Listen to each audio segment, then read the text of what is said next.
Okay, good afternoon everybody. Thank you very much for attending today, Place Committee, Scrutiny Committee, where we've got quite a few public. Wonderful to see you. Thank you all very much for attending, those that are here and on live, and also those that are online. So with starting with apologies for absence, we have, sorry, do we... We have Councillor Tudor Thomas, and he's being substituted today by Councillor Tony Eason. Thank you, Tony. Okay, and declarations of interest. Anybody? Nope, wonderful, thank you very much. Okay, so now we go on to item 3, public open forum. So today we've got a few subjects coming up for people who wish to talk to us about, which is wonderful. Thank you all very much. So without further ado, I think we'll go to the first person I think was to speak was John T. Pierce, was that right? It was Frank. Oh, sorry, Frank. Frank first, please.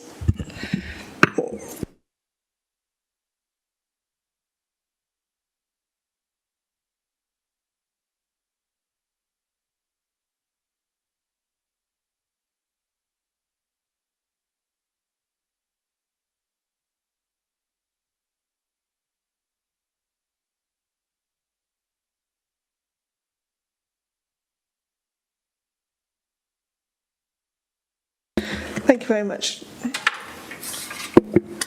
Here we go. Thank you, Frank. When you're ready. Thank you. Good afternoon, ladies and gentlemen. My name is Frank Breheny, and I live in the Buckholds in Monmouth. I'd like to thank the Chair for the opportunity to speak to the developments at Leesbrook CS 0270 and Policy HA4, along with the letter dated the 4th of October from the developers to MCC, which argues against the need for an environmental impact assessment and generally on traffic emissions. The said letter, under risk to human health, states there is considered to be a low level of risk to human health, for example, due to water contamination or air pollution, as a consequence of the proposed development. The RLDP at paragraph 832 states air quality in Monmouthshire generally meets current standards, providing as it does a qualification for ACMA areas or those where emissions problem is exacerbated, and in those circumstances for developers to, quote, provide an assessment of air quality impact together with proposals for mitigation. I will also remind you of the statements on Monmouth made on the 24th of October by Councillor Griffiths, in which he said, environmental health officers monitor air quality across the county. The evidence is that this site has permissible air quality levels according to nationally set standards. The evidence has not led to this area being an air quality management area. And he went on to say, nevertheless, as a consequence of the strong points made at the Scrutiny Committee, I have asked for further testing at this site takes place during the public consultation. The strong points referred to were made by me on the 10th of October before this committee. To refresh your memories, I pointed to the weakness of language and terminology used in policy S8, air quality, and the further inconsistencies on air quality and residential amenity in HAs 1, 3, 5, 11, and the complete absence of any residential amenity on air quality in HA4. Remember, policy S8 in the RLDP under residential amenity simply states that the goal is to, quote, incorporate satisfactory air quality measures. The words satisfactory, nationally set standards, could, should, encourage, desirable are all found in the LAQM used by your officers, both giving rise to what I believe is a failure to go beyond the wide discretion allowed within the LAQM, and this is how statements on air quality is justified and indeed used by the developers.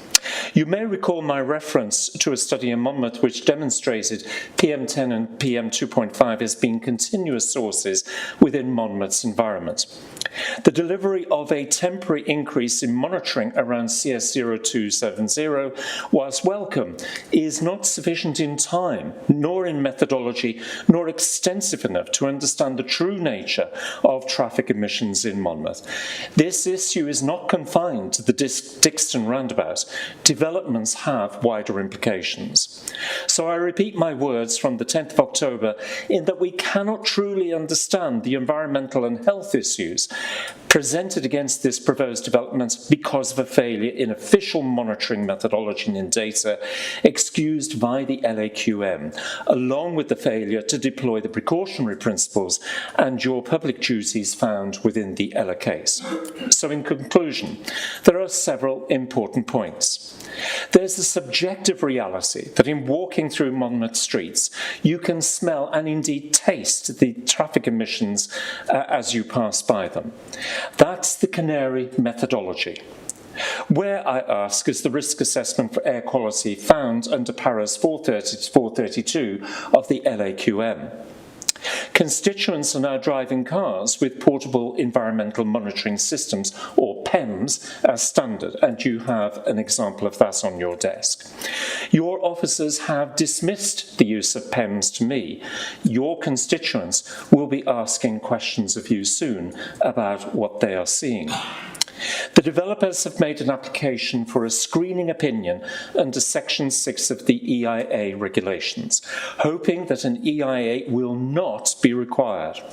I respectfully ask that you ensure that an EIA is required, delivered under Section 4 of the regulations, requiring particular emphasis on traffic emissions during any pre- and indeed post-construction phase, remembering, of course, that this development and its traffic emissions will have a cumulative effect on public health in Monmouth.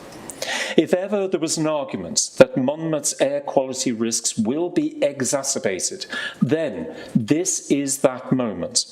And we must recognise that CS0270 and other sites will so exacerbate the risks for Monmouth. It is also time to enact the provision found at paragraph 8.3.2 of the RLDP.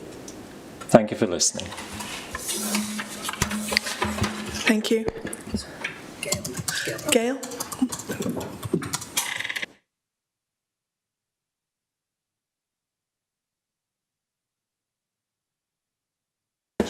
Yeah. If everybody doesn't mind, Councillor Brown would like to ask a question of this gentleman. Is everybody happy with that? The sheet that we've been given on air quality, presumably is that the PEMS? Yes. This is, it was a surprise to me to find that it's now installed within new motor vehicles. But vehicles that are now coming off the production line across different manufacturers are actually installing these monitoring systems that not only measure, for example, PM2.5 within the cabin and allows for the purging of that atmosphere, but it also tells the occupier of the vehicle what the condition of the air is outside. So the example that you see on this particular sheet, admittedly, it's not taken from a city here in Wales. It was when I was visiting up north that somebody showed it to me. But it gives you an indication of the kind of things that PEMS technology can measure for. And the measurements that you see there were taken, as I say on the sheet, on a damp, rainy, windy day. So therefore, the levels of those particular chemical compounds will be lower by nature.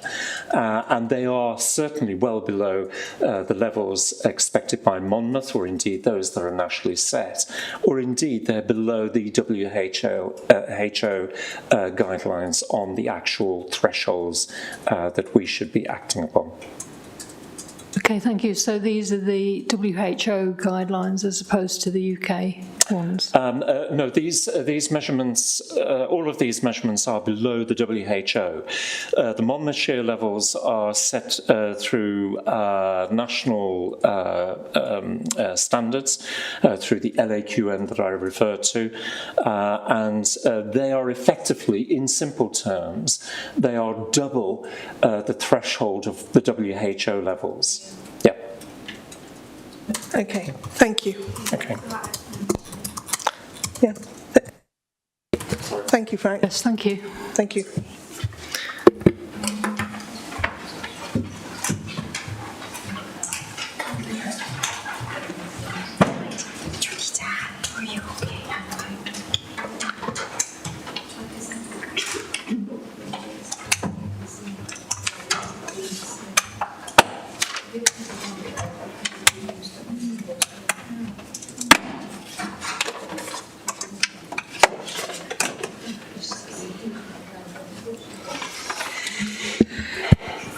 Thank you, Gail. Thank you.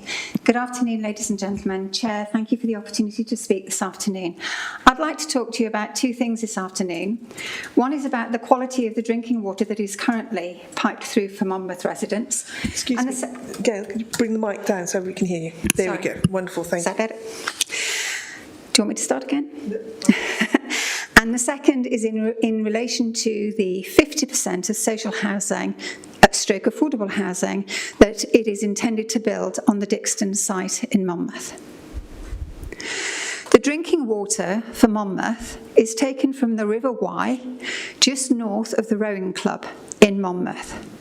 It is then cleaned by the Monmouth Treatment Centre, which is located at May Hill, which is situated in Monmouth, not far from the Canoeing Club.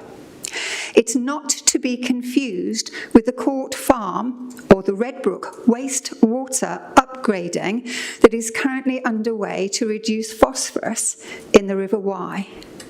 Phosphorus in the River Wye is caused by sewage overflow and animal faeces.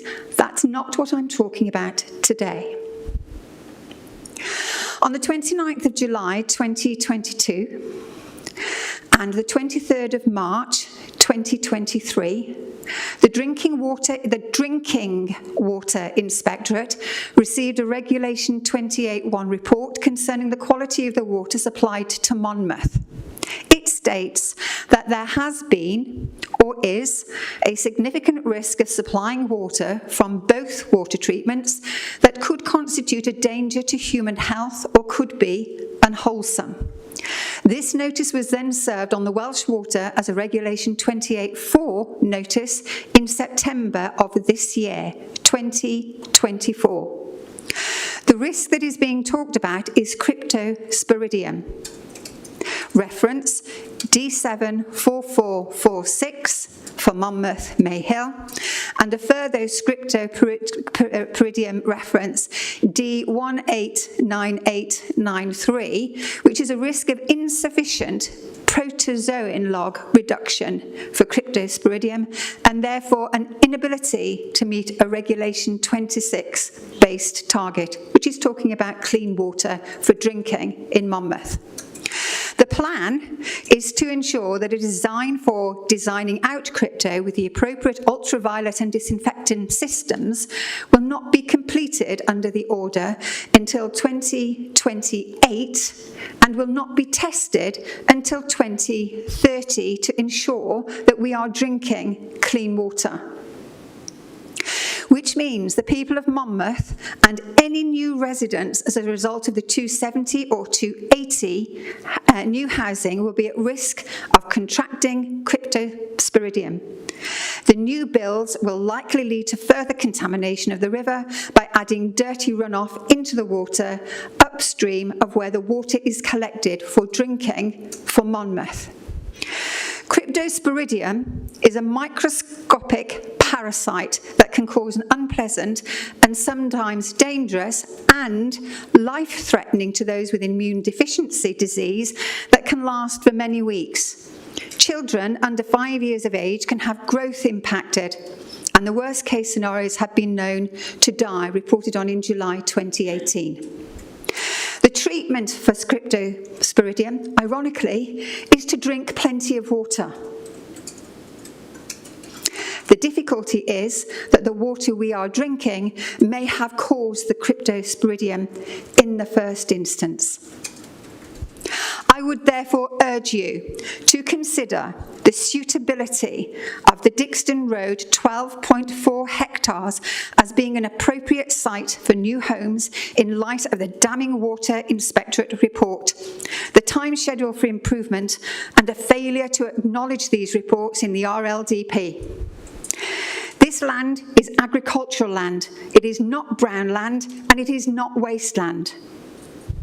I would also like to add that should you choose to ignore these reports, they should be central to your thinking when considering the developer's request to be excused from providing an environmental impact assessment under the regulations. The lives and well-being of the people of Monmouth is paramount, and you have a duty to protect them. In relation to social housing and affordable homes, currently, as I'm sure you're aware, there is and continues to be a slump in building in Great Britain. And in March this year, which is the latest figures I could find, it is still showing a stagnation. One of the reasons for the stagnation is the requirement of builders to build a minimum number of affordable or social housing with every planning application. It is a little-known fact that builders are required to sell the affordable or social housing before they are allowed to complete the builds that will be private sector sale. The housing associations are the mainstay purchasers of the affordable and social housing stock. Currently, they do not have the money to buy that stock, because partly the change in building regulations for 2025 requiring all homes currently owned by housing associations to be upgraded to meet those requirements. 50% social or affordable housing at Dixton Road is at best desirable and at worst a deception being played on the people of Monmouth. Builders will not build 50% of social housing in the current legislative and economic crisis, and I am aware that Councillor Keir stated as much in this chamber 2 weeks ago. On the same day, a Radio 4 documentary on the 28th of October with a national builder and large housing association representative also highlighted the same current difficulties nationally. The RLDP fails to offer a critical analysis on the distinction, and it is therefore incumbent on the County Council to be honest in what you believe is achievable. Stop calling the people of Monmouth NIMBYs. This building planning does not affect me directly. It is not in my backyard, and that is a comment that was made in this chamber 2 weeks ago, calling the people of Monmouth NIMBYs. I think it is time for this chamber to work with the people of Monmouth, not against us. We want to achieve a sustainable community that not just has homes, but has jobs, has an infrastructure, and a healthy approach to support those who may come into our into our town on the new homes build. Thank you for listening to me.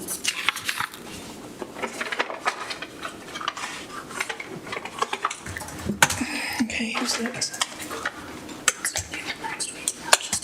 No, we got John T. Okay, you want to do that right now? Yeah. Okay, John T. Pierce, please. Thank you.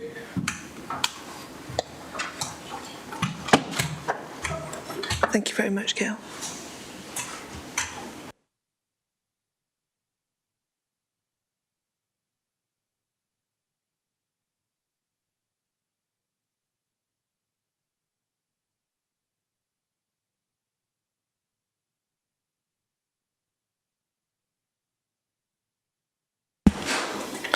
Okay, thank you. She's going to put up his slides. He wants some slides. So we've got some slides here for the next guest, John T. Thank you. Thank you. Hello, councillors. Thank you. Oh, I need to stand here, don't I? Hello, councillors. Thank you for letting me speak. I would like to raise an objection to a proposal from Red Row Homes. They have asked not to do an ecological impact assessment on a housing development site on the Dixton Road, Monmouth. You will better know this site as site HA4 or candidate site CS0270 of the replacement local development plan. Confusingly, the site is called by different names, and for some strange reason, the developer has called the site on the proposal Land East of Monmouth, but it is indeed the same site. I think it is essential that the site has a full ecological impact assessment, as is normally required on a large development site, particularly one that is as ecologically sensitive as this site. Here are my reasons why a full environmental impact assessment is needed on the site. Next slide, please.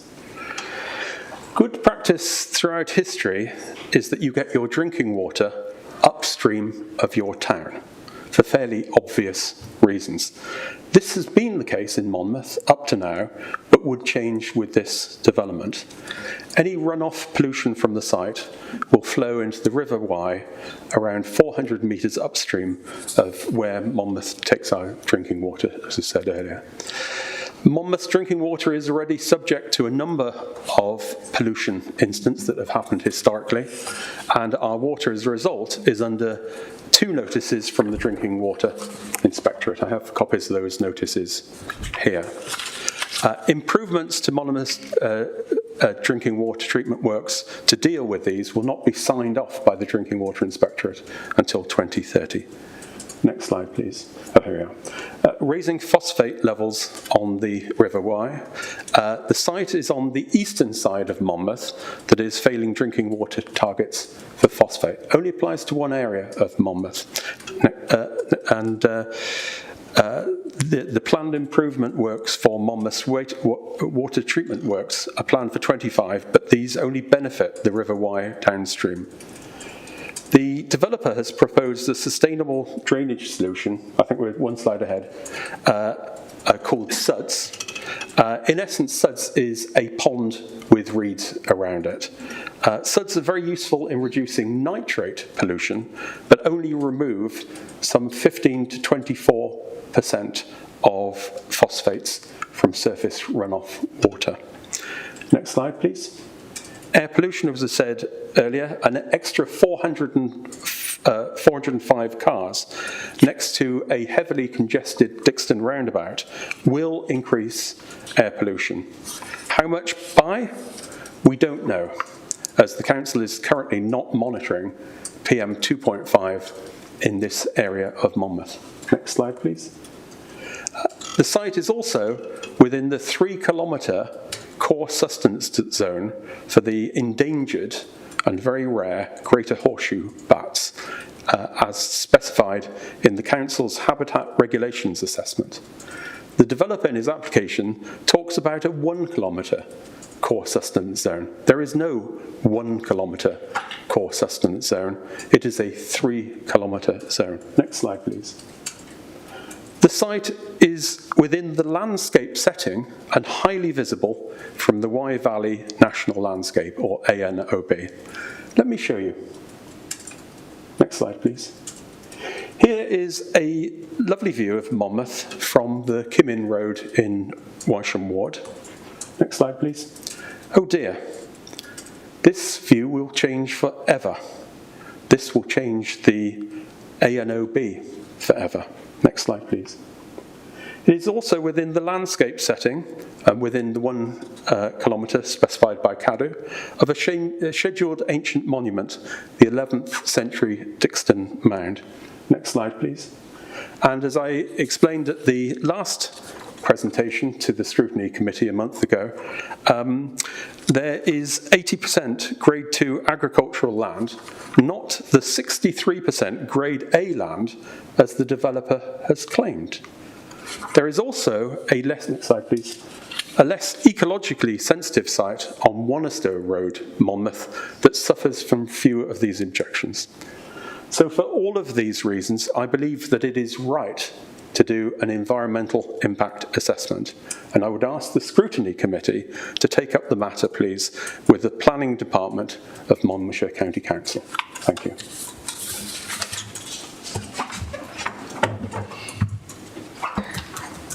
Thank you very much, Chauncey. Okay, thank you very much to those three residents. I'll wait for John to just get to the top so you can hear what I'm about to say. And through the door, here he is.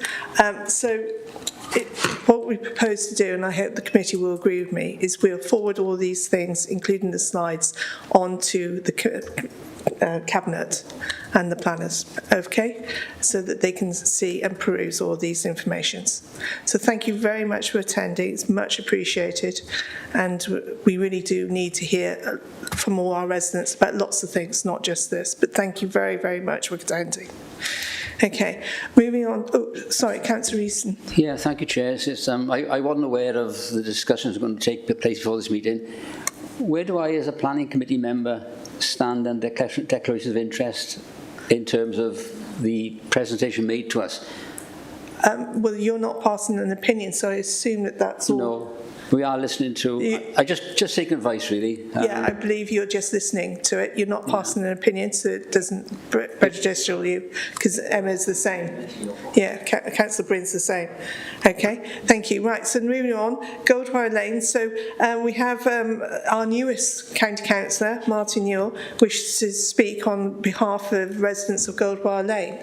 So without further ado, I would like to invite Councillor Newell to speak, please. Thank you, Madam Chair. And first of all, what a huge honour it is actually to be speaking in front of my colleagues and at Monmouthshire County Council. It really is a huge privilege, and thanks for letting me to speak. I was elected 11 days ago for the Monmouth Town Ward that became vacant after Catherine Fuchs won her seat at Parliament. And I promised the residents of Monmouth and the Overmorrow area, which forms part of the town ward, that I would represent them. I've lived there all my life. I work here, and I need to be their voice. And so my first speech, or my first presentation at county council level, is a representation of 105 people that have signed a petition, and also another 146 people that have signed a second petition. And I'm reading a letter here, which I've got here, which was written by Justine Johnson, who lives in Cloudy and is a healthcare worker in the Cloudy area of the bottom of town. And she's done some great work on this. So with the Chair's permission, I'm going to read a letter I've received from Justine, and it's for consideration for the County Council to have this experimental traffic order removed and just leave things as they are at Goldwire Lane, and just change the outline of the road so it can be used safely for pedestrians and for cars. So this is from Justine. Objections to the ETRO, the Experimental Traffic Order, Goldwire Lane, Monmouth, in October 2024. At the place of scrutiny meeting held the 11th of July 2024, I, Ms. Justine Johnson, raised concerns about the experimental traffic order that came into effect on the 25th of October 2024 on Goldwire Lane in Monmouth. We, that's the residents, asked Monmouthshire County Council not to restrict access to the majority of vehicles wanting to use Goldwire Lane. Our petition against the experimental traffic order resulted in 105 people agreeing that they did not want to see the lane restricted in any way. Regrettably, even though Catherine Maybe was approached, and we're not sure by who, following the Scrutiny Committee's decision and asked to respond on the matter, the orders still went ahead and the signs went up prohibiting access. We, again the residents, have set up a second online petition at change.org again, opposing the restricted access of the lane, and to date we now have an extra 146 signatures. I, again Justine, have approached various officers within the council on matters arising from its implementation, and either told it has been referred to traffic or thank you for your input and we will update you at the end of the trial. We feel that we now needed to bring it to the attention again of the councillors, and there are several aspects to the experimental traffic order that are specific concern and needs clarification. And I have 7 brief points that I'd like to share with the council. Point number 1. I, Justin Johnson, understand that from Carl Twohig, that Mark Hand was the council officer who signed the order. She is told that he no longer works for the council in this capacity. So who is currently responsible for this order? Point 2. The signs say access only, in inverted commas, but do not indicate to the driver where the access is to. So people are continuing to drive along the lane because the signage is ambiguous. Point 3. This is an experiment. So if as an outcome, the council want to find out how congested it gets at the end of Somerset and Wanchester Road, the ambiguous signage defeats the aims of the experimental order, but the outcome could be seen as more favourable. It followed through with the permanent order, and the council concluded that there was no congestion at the end of Somerset and Wanchester Road. So we are concerned about the active travel bias and what it wants to achieve. It is well documented in the Well-Tag Pack under further recommendations. Point 4. Of 7. If the council considers bollards are needed to stop vehicles using Goldwire Lane, then because we live on a floodplain, and of course those who know the bottom of Monmouth will know that Drybridge Street and Wanchester Road regularly gets flooded. If the council considers bollards are needed to stop vehicles using Goldwire Lane, then because we live on a floodplain and recently we're on high alert, the installation of such bollards would effectively close down a vehicle evacuation route, and this is unacceptable. Point 5. If Goldwire Lane was ultimately pedestrianised, more cars are going to have to travel along Somerset Road, and that's the image you can see on your screen there, which passes through a housing estate, 3 blocks of flats, many families with children, and this extra traffic increases the risk of vehicle collisions with children. None of these children and families have gardens, so they're often seen sitting out on corners and playing bikes and with ball games on the roads and pavements. Point 6. In the event of an emergency, we are told that the emergency services will have access. But if bollards are added to Goldwire Lane and the Somerset and Wanchester Road is blocked for some reason, how can residents get an ambulance or fire engine into the area? If residents decide to use a car to take someone to an access If residents decide to use a car to take someone to access emergency services, how do we get them out if the bollards are installed? And the final point, point 7, that's Justine Johnson, have asked twice to know what is being recorded on the cameras. There are cameras that have just been installed on the road, and we don't know what they're recording. We don't know if they're recording illegal cars that shouldn't be using the road, or whether they're monitoring the amount of traffic. Nobody knows. But we have asked twice what is being recorded on the cameras, once to Carl Twohig and once to Lisa Roberts, and we still have no answer. We have the right to know how our data is being used and for what purpose. Justine finishes her letter. Ultimately, we do not want to see this situation continue. It is already causing us inconvenience, and whilst we recognise the importance of keeping pedestrians safe, it is disproportionate when you take all the other factors into consideration. We just need a shared safe space, which is something I agree with. Resurfacing the road, demarcating the pedestrian area and imposing a speed limit on Goldwire Lane with adequate speed warning signs. No driver wants to hit a pedestrian, and I would argue that most people drive with due care and attention on Goldwire Lane. We, the residents, would ask again that the order is revoked, as it is not fit for purpose and possibly puts lives at risk. If the council persists, we will ask, as is our right, for a public inquiry to take place. Thank you for our attention in this matter, and that letter is from Justine Johnson on behalf of the 105 people that have signed the one petition and the 146 and counting and increasing on the other at change.org. I thank you for your attention, and I thank you, Chair, for the opportunity for speaking. Okay, thank you very much. So with that information, we shall pass it on to the relevant members in the committee, etc. And we look forward to hearing it again, and we'll wait for the outcomes. So thank you very much. Chair, could I add something there? Certainly. Yeah, I think if I remember rightly, and I don't know, it's worth checking with the legal section, that if an experimental order's been put in, then there's a time limit in which you can change it.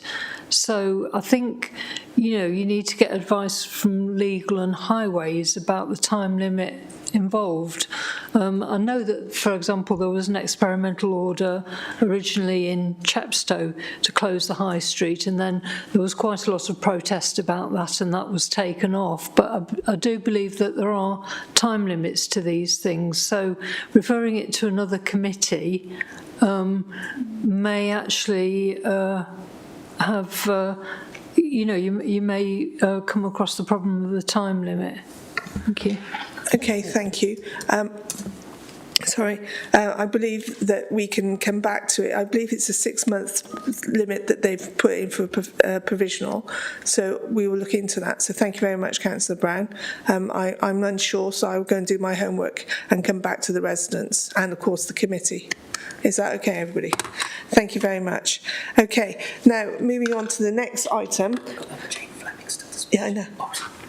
Moving on to the next item of public consultation. Sorry, eager person to my right. Welcome Jane Fleming. Please come and talk about Vauxhall Bridge, more commonly known as Vauxhall Bridge. Some people will know it as Inglis Bridge, but the residents of Monmouth know it as Vauxhall, okay? So forgive everybody for calling it that. And of course, we're online. We have some people listening, starting with, I'm trying to see faces. We've got Mr. Bob Hanley, and we've got some town council members, I believe. We also have Osmaston School, junior school listening, and hopefully then after we've had our residents and everybody having their questions, we've got our very kind gentleman from MOD come to explain what's happening so far. Okay, Mr. Phil Young. So without further ado, may I ask Jane to bring the mic so she can hear and speak, and away you go when you're ready, please. Thank you. First of all, thank you very much for allowing me to speak. My name's Jane Fleming, and I'm a resident of Monmouth and a keen dog walker. Inglis, most commonly known as Vauxhall Bridge, provides the only level access, pedestrian access, onto Vauxhall Fields.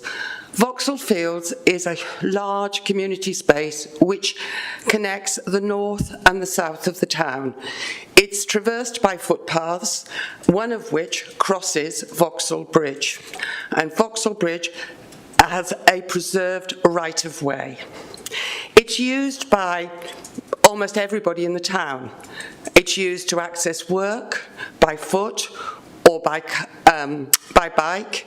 It's used by our children to get to school. It's a designated safe route to school, most importantly. And as I said, it's used by us dog walkers. A closure of the bridge severely impacts the well-being of the town. First of all, the bridge provides the only safe pedestrian access for the less able in the community, for people who are disabled or less agile. It's the safe route to school. It doubles the access, the distance that some people have to travel to school and to work, and so much so, people are taking to their cars. And this is further aggravating congestion and pollution in the town. But finally, and most importantly, it deprives our children of a safe way to school. It puts them at unnecessary risk by having to traverse narrow pavements and weave their way through cars. I know money is short, but sometimes the community's welfare should take precedence. Thank you. Let's just press the mic button. Thank you very much. Okay, next person to speak on this. Yeah. Mr. Hanley, do you wish to speak on this?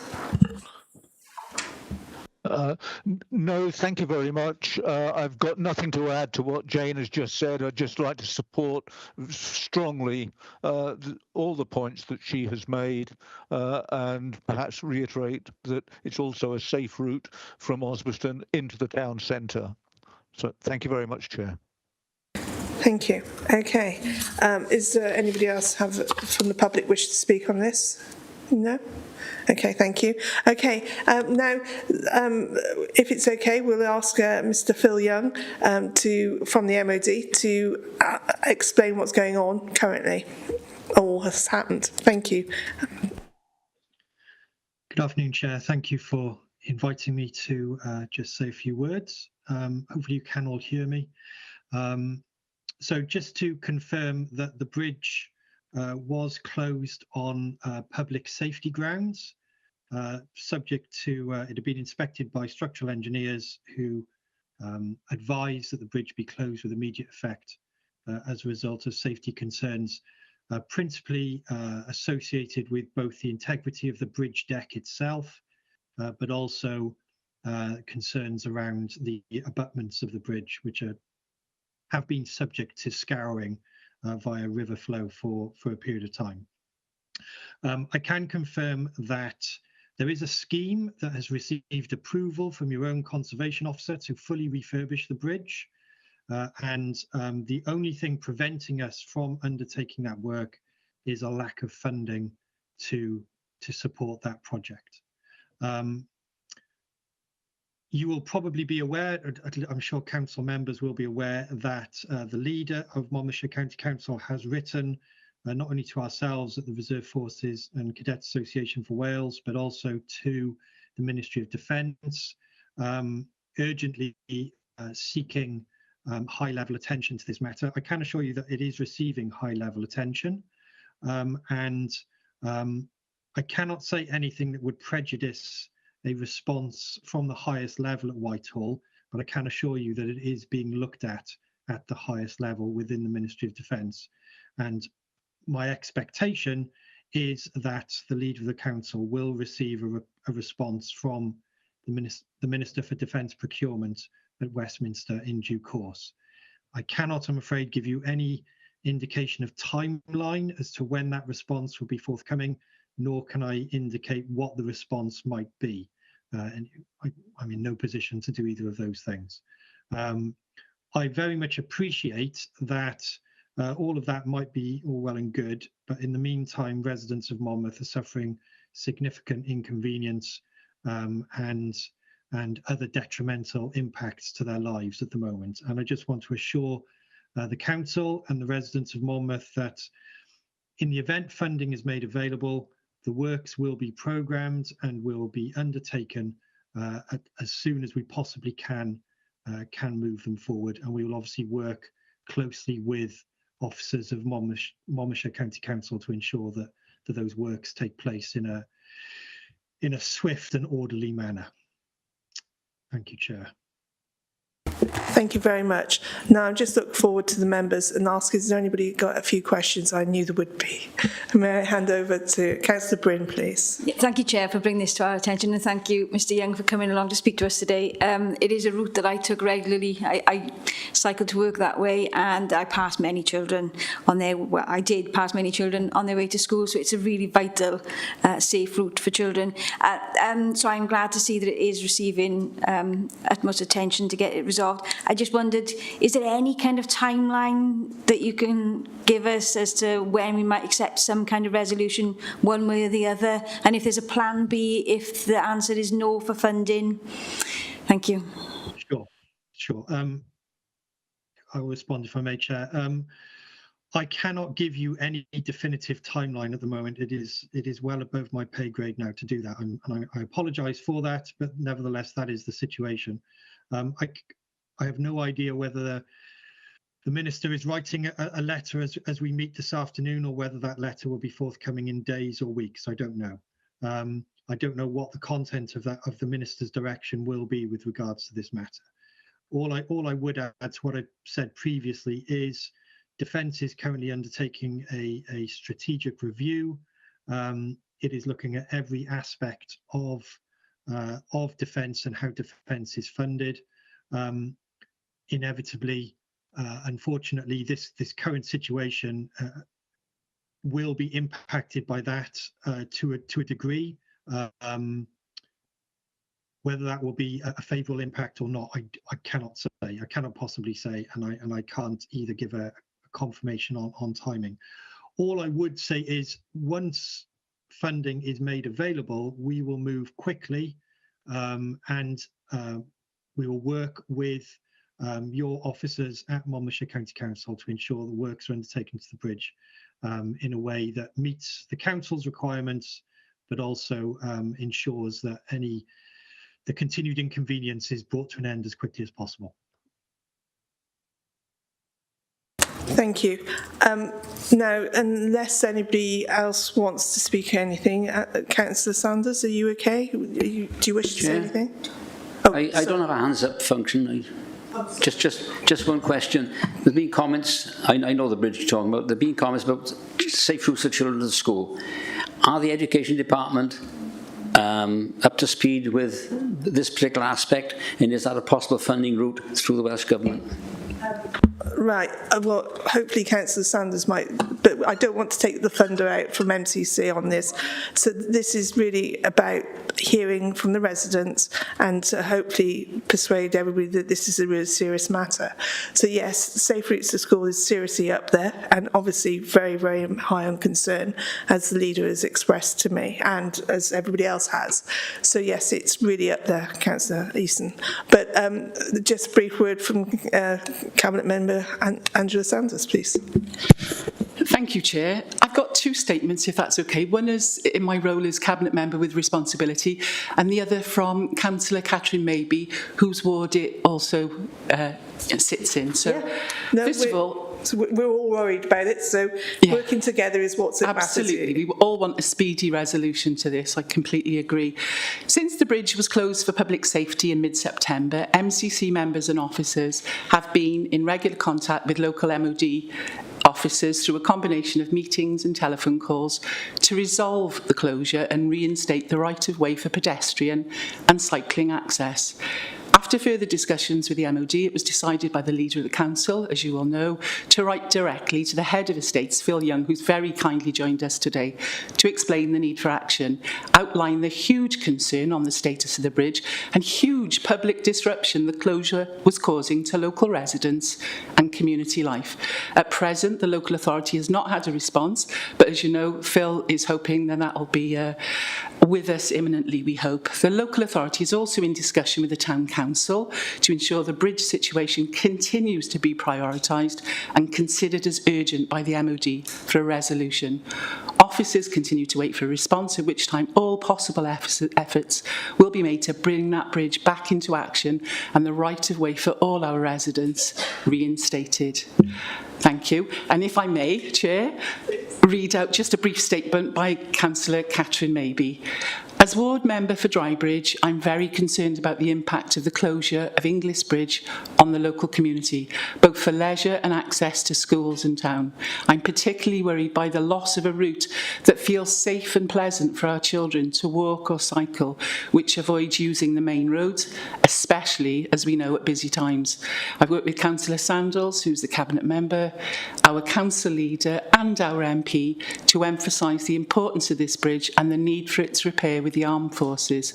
We understand the decision-making on spend is centralised, which underlines the necessity to escalate this matter, and we are glad to have the support of Catherine Fuchs as well to drive it forward. Thank you, Chair. Thank you. So I will add that I obviously helped a little in respect of starting the petition, and I welcome anybody who hasn't signed it to sign it, please, because it just gives more impetus from the council, in effect, upward, and hopefully helping and supporting Mr. Young, Phil Young, to put our case forward to get the matter resolved. And at the end of the day, that's all we're really worried about, is getting the matter resolved, if we can, please. Right, so from that, I'm hoping if the committee is in agreement that we could write a letter from us saying that we wish to support and to push forward to try and get the bridge mended. And this will come from us as a committee, stating all those things. And before it goes, Hazel, is that right? Yeah, and we'll put that out. Is that okay with everybody? Yeah, lovely. Thank you very much. Okay, so do we need a toilet break, anybody? Are we all right? We're good to go? Wonderful. In which case, Sanders and officers would like to come to the forward, and we can move on to the next agenda item. And I'd like to thank all the members of the public for coming, and all those that are online. Thank you ever so much. It's really important, and it's great to hear. Sorry, it's great to have people coming from the residents to speak to us. We need to hear from you. Thank you. Thank you very much, Phil. Absolutely, I forgot to say thank you there. Thank you very much, Mr. Young, for coming. Thank you.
Okay, are we all ready from the front here? Yeah? Okay, so moving on to item on the agenda, I'm trying to find it, item 5, scrutiny of STEAM. Scrutiny of Monmouthshire STEAM tourism volume and value figures. So in front of us we have our wonderful cabinet member and our wonderful officers, Ian and I'm afraid Nicola, who are going to explain all to us. So without further ado, thank you very much. Thank you, Chair. Tourism is an important sector of Monmouthshire's economy and delivers a wide range of benefits for local communities. Nicola is our destination manager, sat here with us today, and is going to present key tourism performance data for 2023 based on Monmouthshire's 2023 STEAM. Now, STEAM, as you will all know, of course, is Scarborough Tourism Economic Activity Monitor report, and it will provide some interesting insights on trends behind the data and what's been driving growth in Monmouthshire. She will also outline how priorities for the future development, management and marketing of the destination will be identified and progressed. Thank you. I'll now hand over to Nicola, who will give you a lot more detail.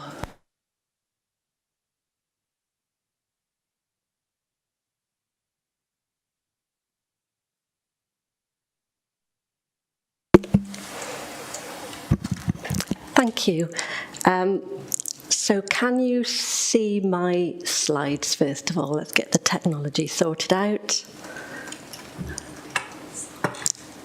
Yeah. I'm just wondering how I go from the beginning.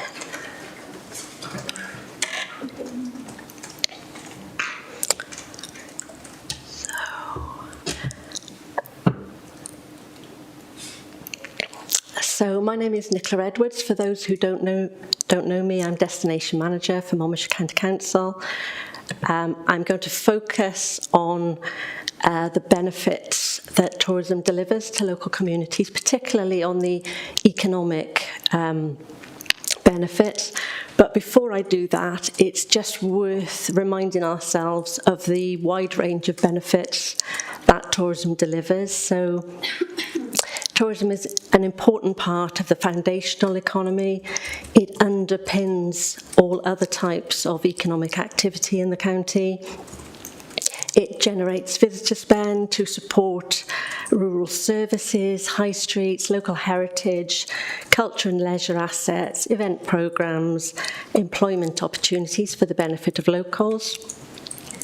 The number of tourist days and nights used by figures are also used by Welsh Government to calculate the local authority settlement figure, so that directly impacts on the amount of council budget available to deliver council services.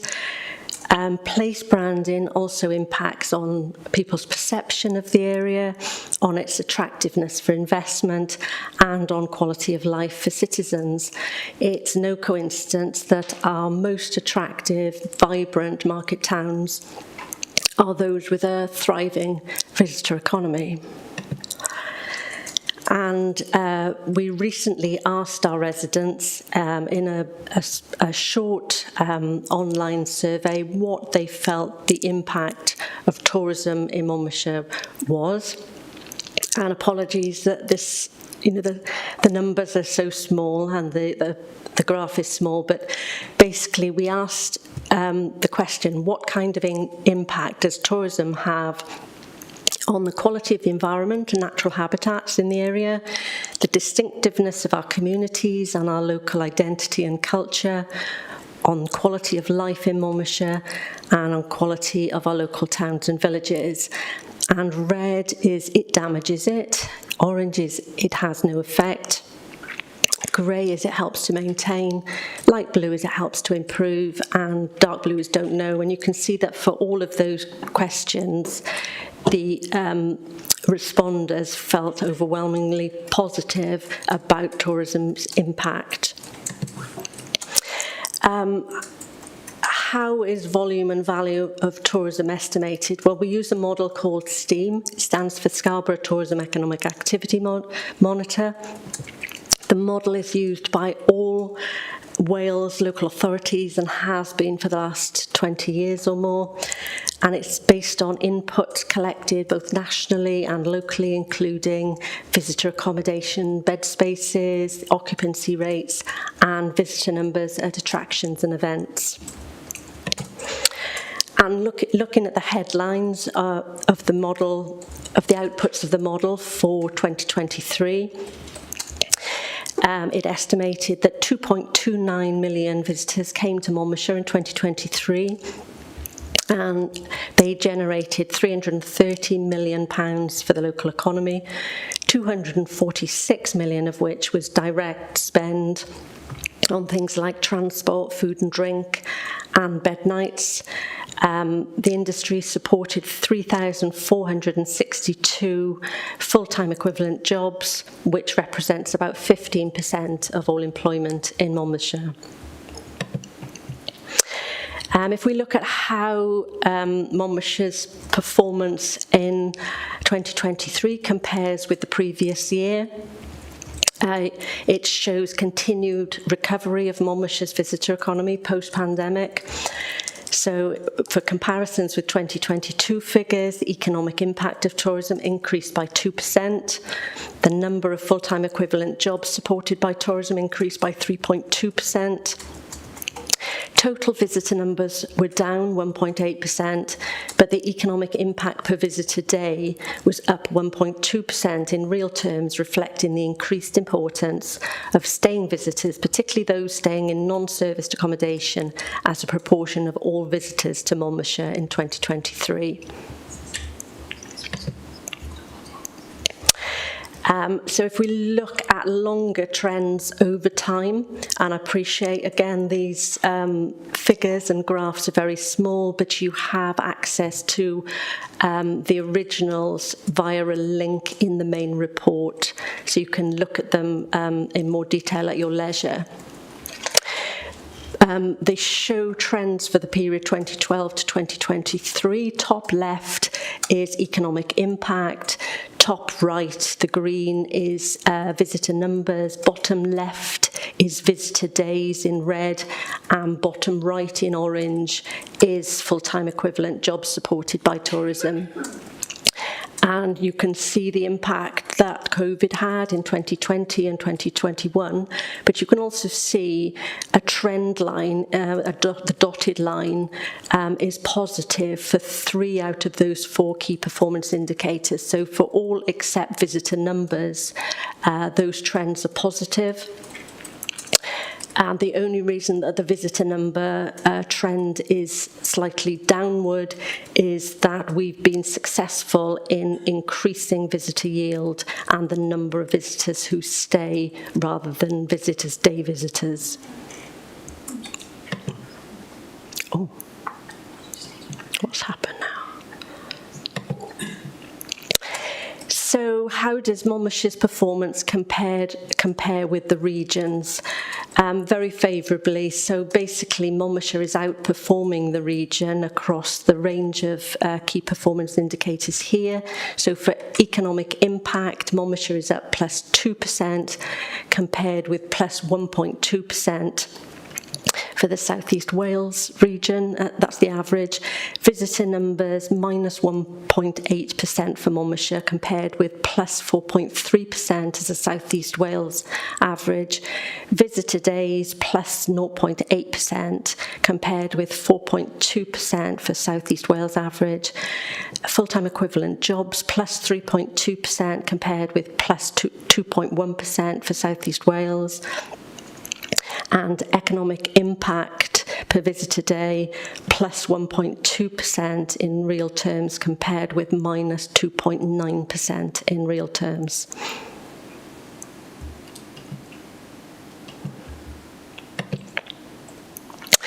So what this slide shows is that not all visitors are equal in terms of the benefits that they deliver. The top left pie chart shows economic impact. The top right shows visitor numbers. Bottom left is visitor days. And bottom right is full-time equivalent jobs.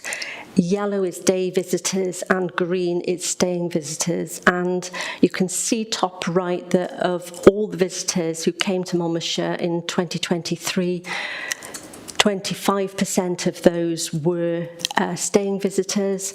They delivered 77% of the economic impact benefits and 87%. Sorry, I can't see the numbers there now. I think it's 87% of the full-time equivalent jobs. And if you look at the average economic impact per visitor is £144, but that ranges between day visitors delivering a benefit of £42.79 on average, compared with staying visitors who deliver £439 benefit.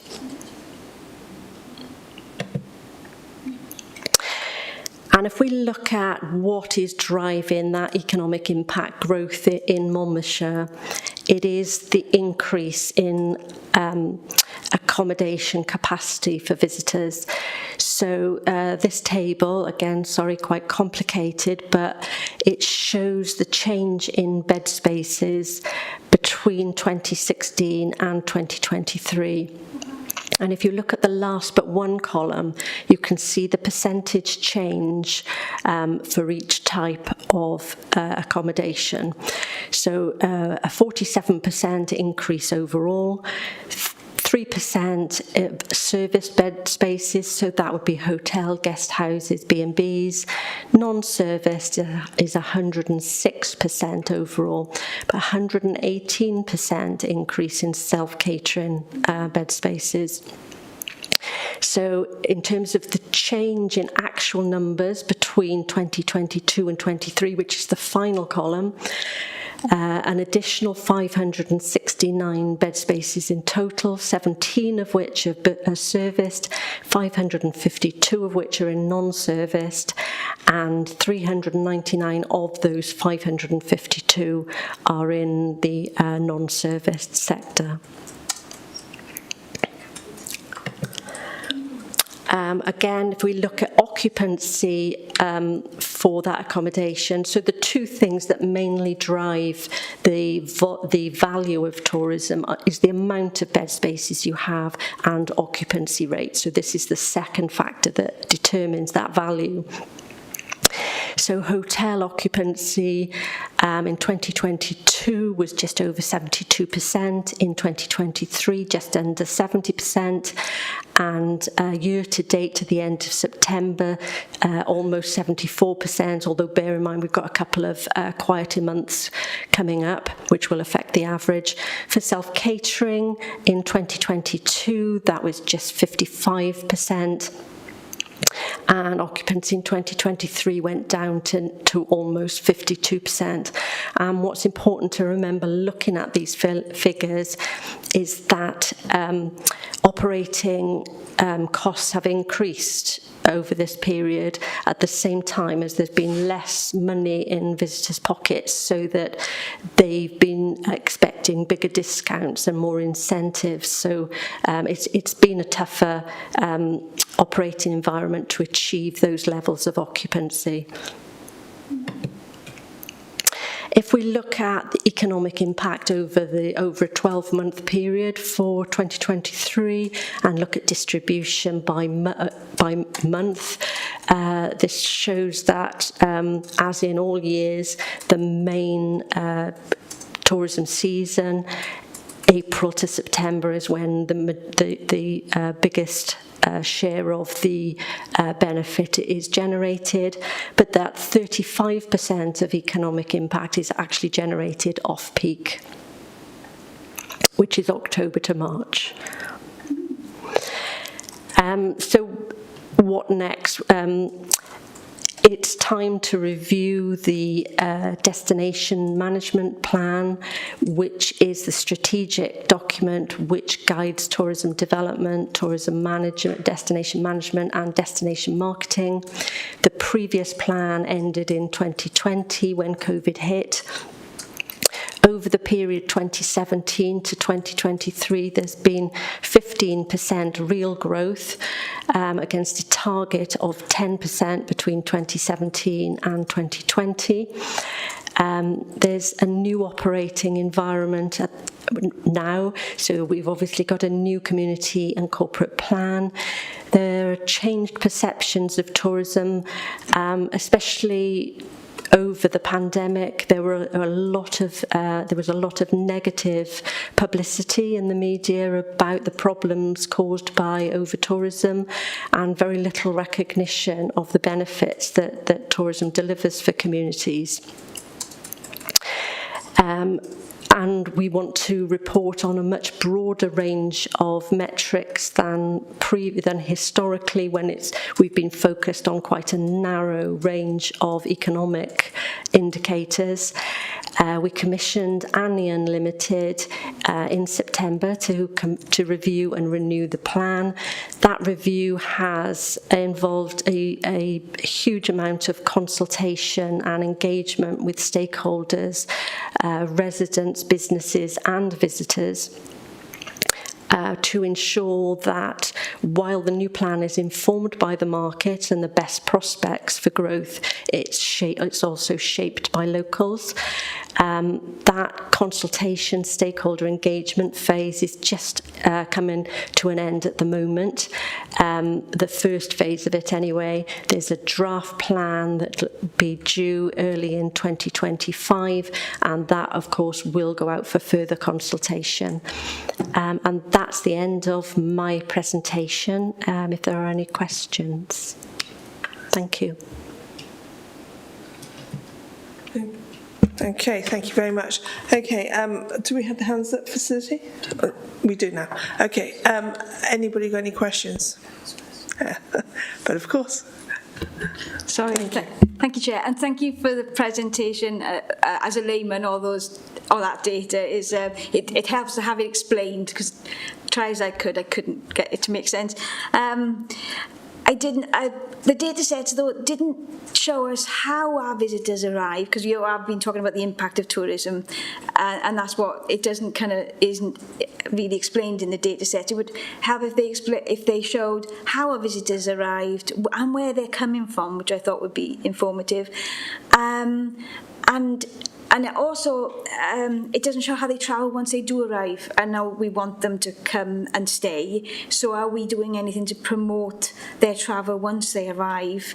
Thinking of, particularly by public transport, if we want to maximise the volume of visitors. Obviously, we want to reduce the impact of the increased numbers would have in Monmouthshire. Most of our areas, our tourist destinations have got very limited parking, and also, if I wondered if we do we invest any public money directly into tourist promotion, are we able to see in the data if there's any correlation with any investments that we make, if they're having a positive impact on the data, and is that in any way shown? I hope it made sense. Thank you. Yes. So today I've just been reporting on the outputs of STEAM primarily and the reasons that are driving the changes. To look at visitor research is a whole other area. We have got data on that, although we don't have budget at them currently to go out to do big visitor surveys, which are very expensive.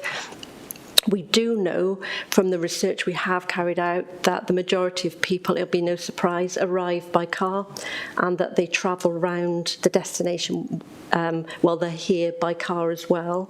We are doing a lot in our promotional efforts to push public transport and to work with transport operators to encourage that public transport arrival and moving around in destination. But as you can imagine, it's quite difficult in a rural destination like ours, where there aren't such regular services as more urban places. In terms of the other question you asked, I think, was about the return on investment for any promotion that we do.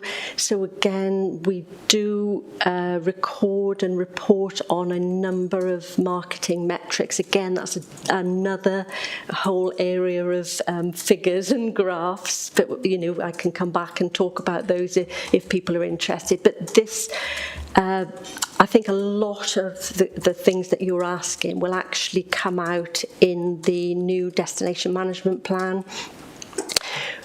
So, if you want to be kept abreast of that, of the draft, the reasons why we're identifying the target markets that we are. Oh, sorry, you also asked where our visitors are coming from, and they're basically from a 2 to 3 hour drive time from along the M4 and M5 corridors. That's probably the easiest way to explain it. 90% of our visitors are domestic. They come from the UK. Some of those come from Wales, and about 10% of our visitors come from overseas. Thank you. Can I just have one other question? I think I live at the top of the Wye Valley, and I know you say public transport is difficult in Monmouthshire as a whole, and I agree, but with the Wye Valley, you have a bus line that pretty much visits every beautiful tourist spot on the way down and back up again. And I just think we could really be promoting that, much like the B network in Manchester, that with interconnected bikes and buses and trams and trains, and I think we could do a lot more to promote that, so that once people do arrive, even if they arrive by car, they can leave the car in the hotel or in the car park and then potter around and spend their money. Thank you. Okay, anybody else got any questions? Councillor Eason. Yes, thank you. Diolch, Nicola. You mentioned in the report Monmouthshire labour market statistics. How do you correlate those statistics with the relevance to the STEAM report? Or are they two separate, or do you consider them to be two separate reports? Are you talking about the 15% figure? Is that the figure that you're referring to? Not quite sure what I'm talking about, because I'm trying to get through the sense of it. But you've got resident population, total population. You've broken it down into various areas. Are these two reports separate, or are they really relative to each other? Is there any relevance in them, or am I just reading it wrongly? You've got a lot of figures there. How do they fit into the STEAM report? So I'm just wondering which figures is this the 3,462 full-time equivalent jobs? You've got the figures there, but on you've got a complete breakdown of the resident population. How does the resident population, as it stands, and you've broken it down to various age groups, fit into the relevance of the STEAM report? Is there any relevance in the two, or are they just disconnected? Does it matter?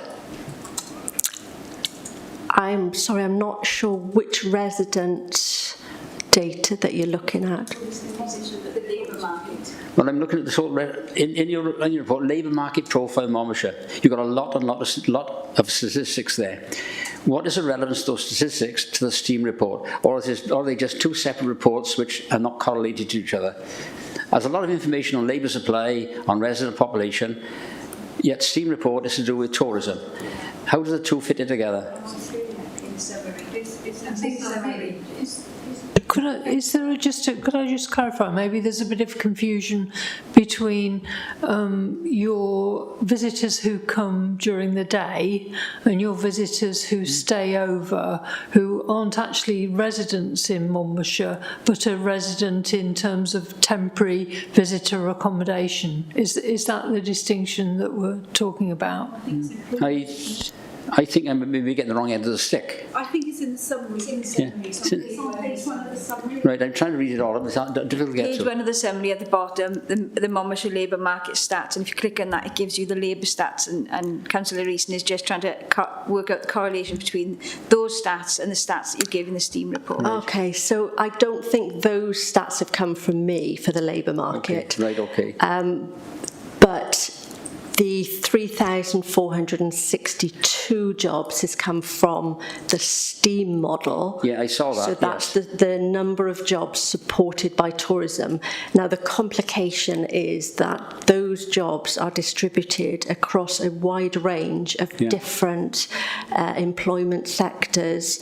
Some of them will be employed people, some will be self-employed people. Yeah.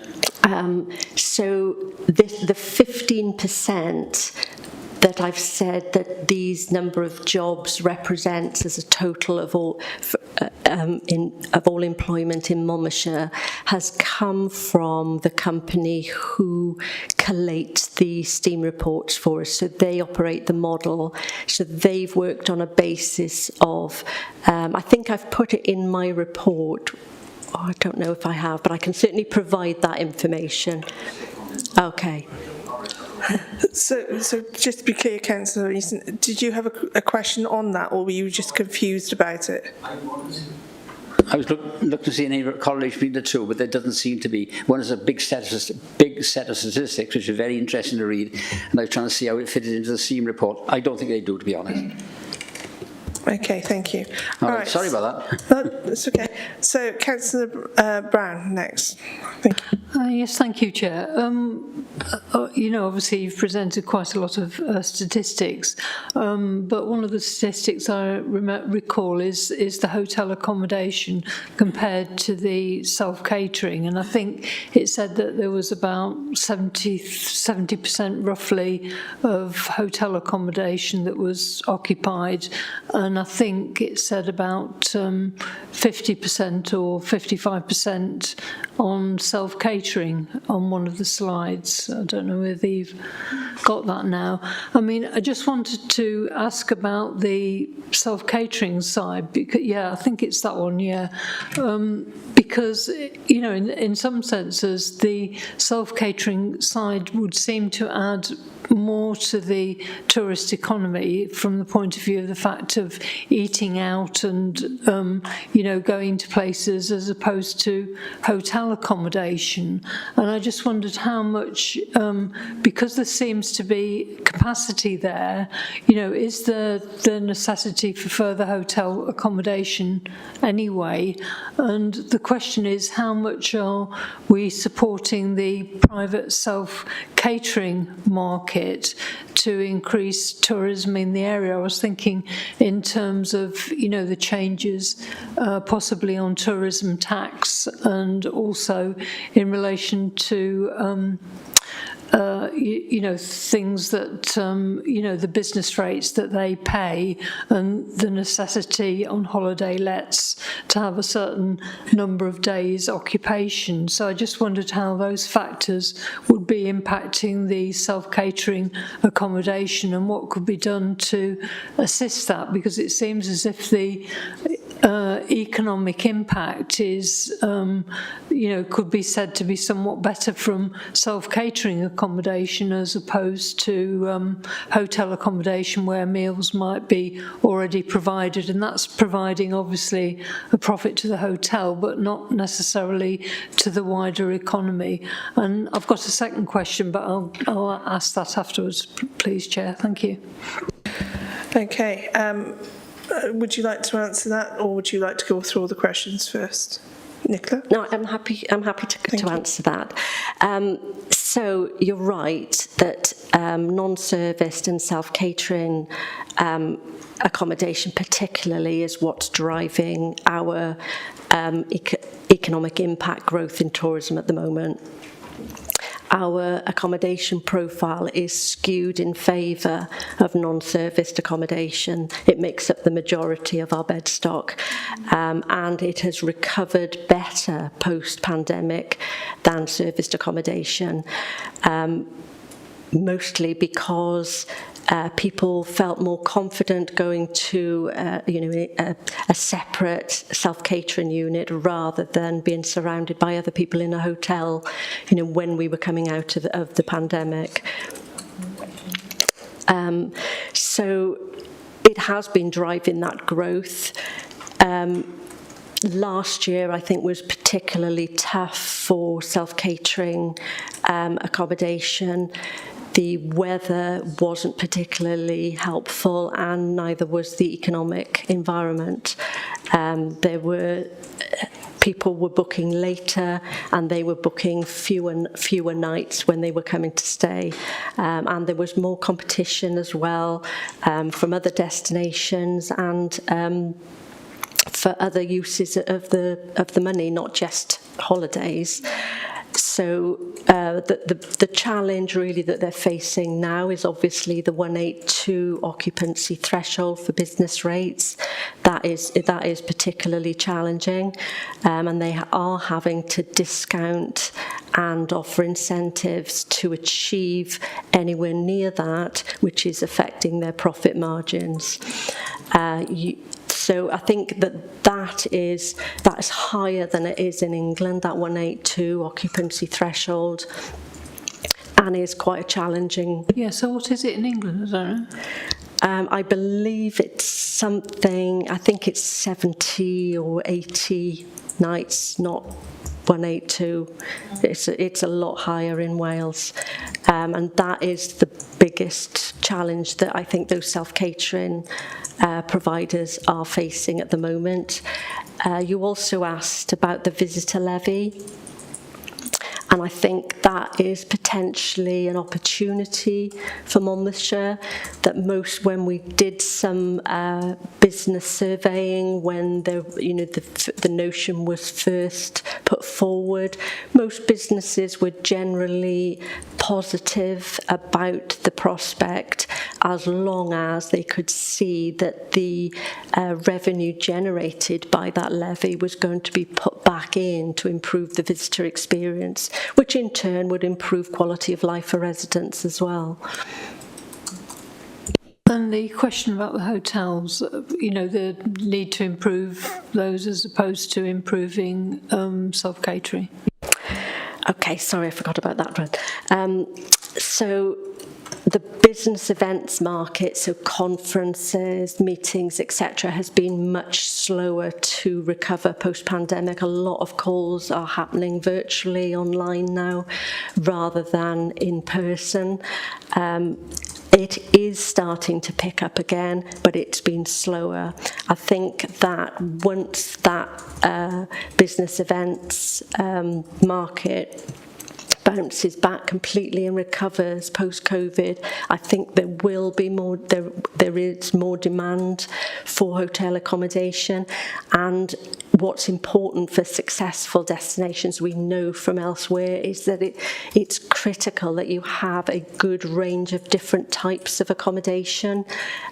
So people have particular preferences, and will often, especially with destination type boutique hotels, they'll actually go to a destination because that particular hotel is there, not, rather than choose where they want to go and then pick their accommodation. Their accommodation is actually the determining factor of where they go. So it's really important that we do have a good range of hotel and serviced accommodation as well as self-catering. Okay, thank you. All right, so Councillor Dimmock, please. Yeah, thank you, Chair, and thank you for going through the report with us. I think we all agree that tourism is essential to Monmouthshire for several reasons, but I was just wondering how is Monmouthshire addressing the challenges posed by extreme weather on tourism? How can we keep people coming back? I suppose covered events, locations to go to that maybe aren't so open. Is there anything we can do to encourage people to keep coming when we're having not so great weather, although I think we're kind of used to it here if we live here. And I just wondered, the visitor feedback, how is that being incorporated into the new destination management plan? And are there any areas where improvement were identified through the stakeholder engagement sessions that we can start looking at? I know that we might be a bit early on this one. It might be next year when the destination management plan, but it would be good to know what was identified needing improvement. So thank you. So in terms of extreme weather related to climate change, then what 2023 has shown us is that those destinations which have wet weather attractions have been more resilient. So, it's definitely important to have some compelling experiences that, like you said, are undercover and not so affected. Obviously, those sorts of things take time to develop. We do have a range already, our museums, castles, some of them with roofs, and Shire Hall, etc. So we do have those type of experiences, but you're right that we do need to cater for more extreme weather in the future. In terms of the feedback that we've had from visitors already in the visitor survey that we did as part of the destination management plan review, the usual suspects raised their heads: car parking, public toilets and public transport, so no real surprises there. It's all the things that impact on quality of life for residents are the things that impact on visitor experience as well. Does that answer your question? Yeah, that's interesting, and it's something to consider when the toilet strategy comes back to place. And will the destination management plan be coming to scrutiny to place? Was it June? It's not on the agenda currently, but it can do if that's what members want to happen. So I'm very happy to bring it back. Yeah. I'd be really interested to look at that, Chair, if we could, maybe. Okay. We can discuss in a pre-meeting another time. I'm happy for that, but it'd be something I'd like to look at. Okay, it's on the forward work plan or going to be apparently, so that's a definite, so thank you very much. Okay, all answers, questions answered there? Yeah, all happy. Thomas, Councillor Davis?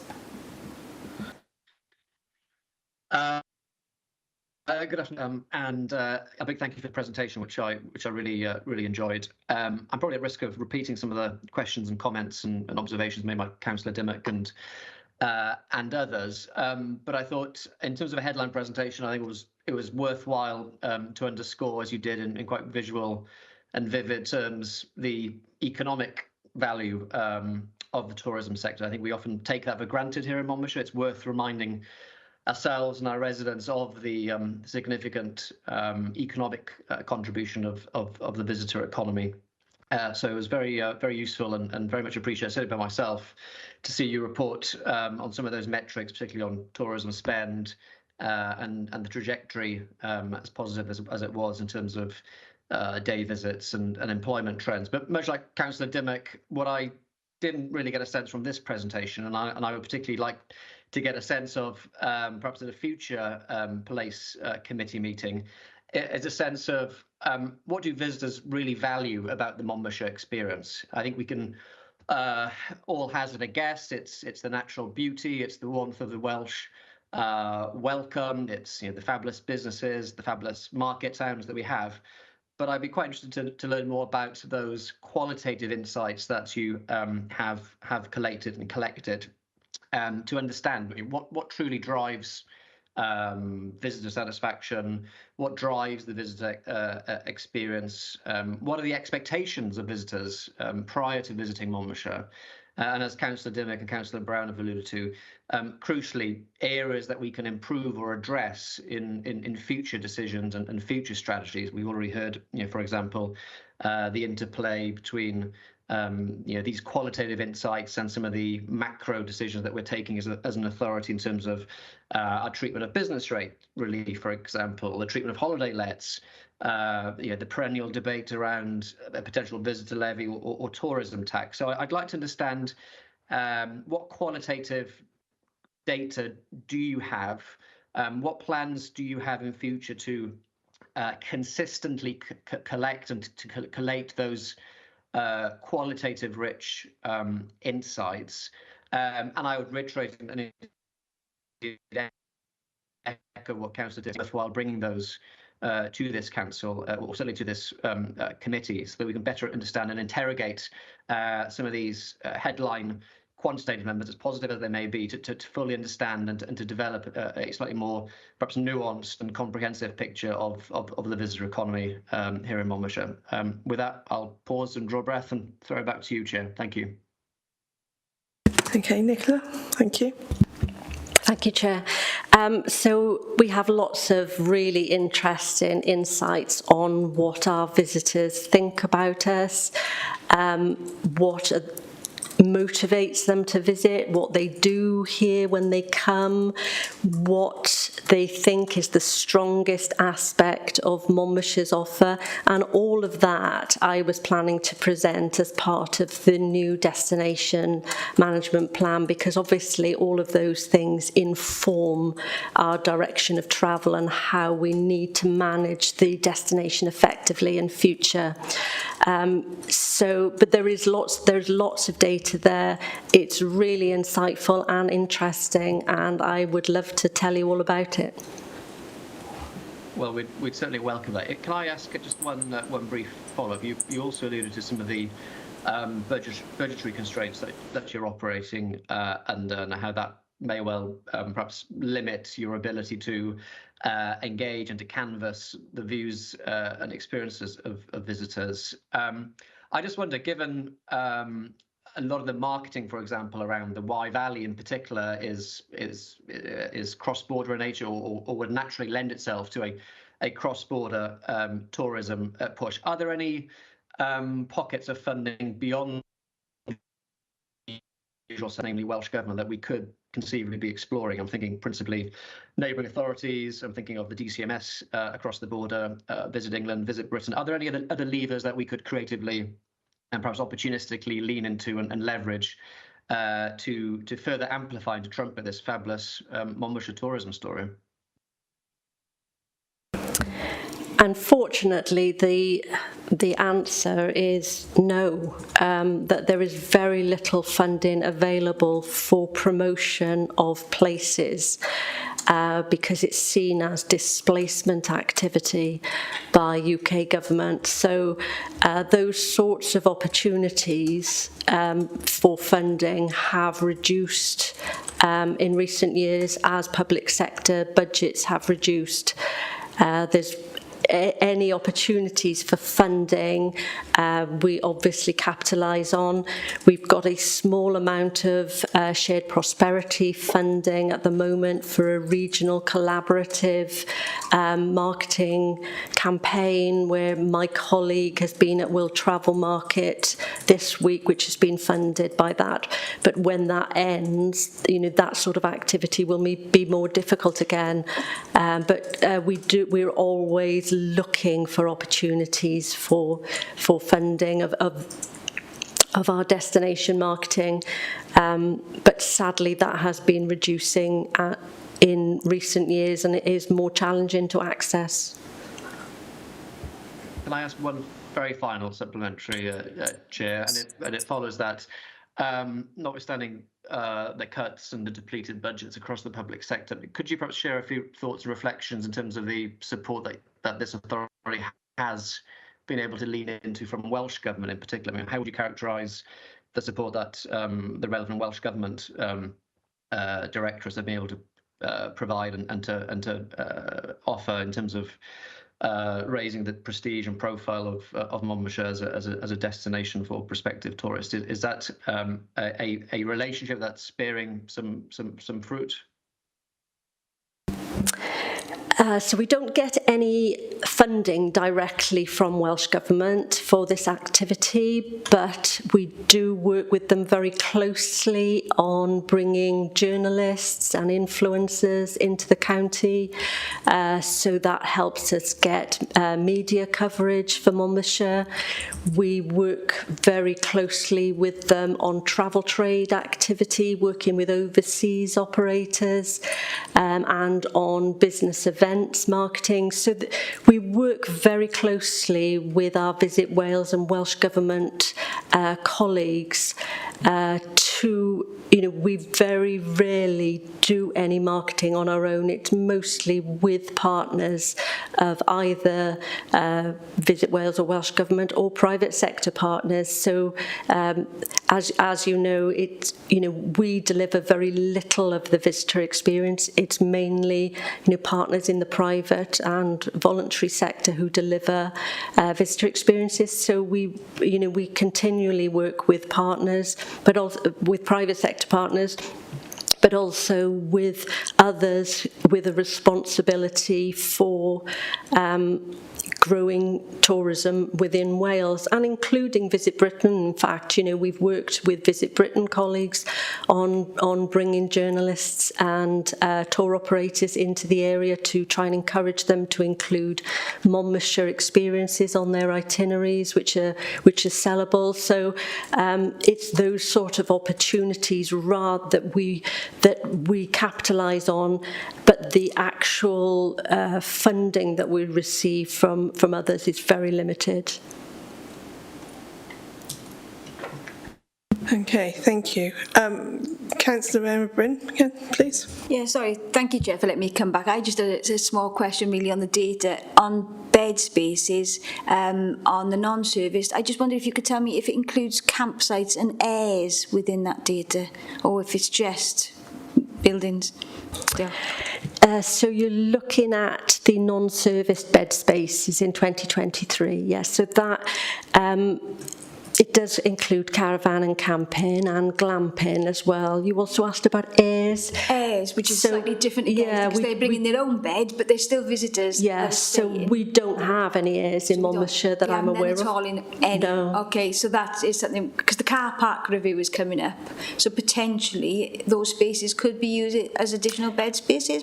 We certainly have inquiries from visitors on a regular basis asking us about where they can park their motorhomes in towns. Yeah, okay. So, but at the moment, so that data would be used if we did include spaces, potentially. I don't know how you do that, because you wouldn't know when they were occupied, would you? But so airs are a slightly different arrangement than just parking permits to allow people to park in our car parks, and they do take up more than one car parking space, so it would have to be dedicated motorhome spaces. I think that's a sort of a separate discussion. It's such a big debate, there are obviously impacts for local residents on people staying in motorhomes, in car parks with very little facilities in terms of shower facilities or toilets, or it has to be thought through and planned properly. So I wouldn't like to give you an off-the-cuff answer on that without a bit more thought and planning on that, really. Yeah. Yeah, sorry, I just want to confirm. So because that's a new term on me. They're just spaces, so they do vary. Sometimes they're literally just a parking space where somebody's allowed to leave their stay in their motorhome overnight, because often car parks, they say you're not allowed to stay overnight in them. So they could be just literally a basic larger space where motorhome owners pay extra in order to stay overnight. Sometimes they have additional facilities like toilets or shower facilities, but it's not necessarily always the case. Sometimes public houses offer them. As long as you eat a meal in the public house, you can use their toilets and shower facilities and leave your motorhome in their car park. So there is a range of them, but I did understand, I didn't think we had any in Monmouthshire. I know we haven't got any in Monmouth, and I've received several requests myself to put pressure on the Monmouthshire County Council to when we do the car park review, to consider including some areas within the car parks. Okay, so that going back in time, we're talking about Townfield when we talked about that. Yeah. Okay. Right. Sorry, Councillor Jackie Strong. Thank you, Chair, and I've learned something today too. I'd never heard of that before, but there we are. I've got a couple of observations, one of which is to take us back through the thinking of time to when we were when County Council. We had we had the garden festival, we had big sort of budgets for tourism that would cover the whole of Gwent, not just sort of Monmouthshire. And I look back to those days and think, we've got missed opportunities really. So, and it is about the scope for not just visitors, but the actual knock-on effect for employment and actually providing sort of additional facilities for our own residents as well. Can I just unpick a little bit? I mean, I was quite interested in sort of day visitors and then the breakdown between sort of hotels and then self-catering sort of things. Having just come back from West Wales, and I've been there several times in the last sort of 6 months, and used either Airbnbs or stayed with friends in sort of self-catering properties. I'm kind of thinking that, the value of having sort of bricks and mortar in a hotel is you need people to service that. You need people to cook breakfast and actually do the beds and maybe cook meals.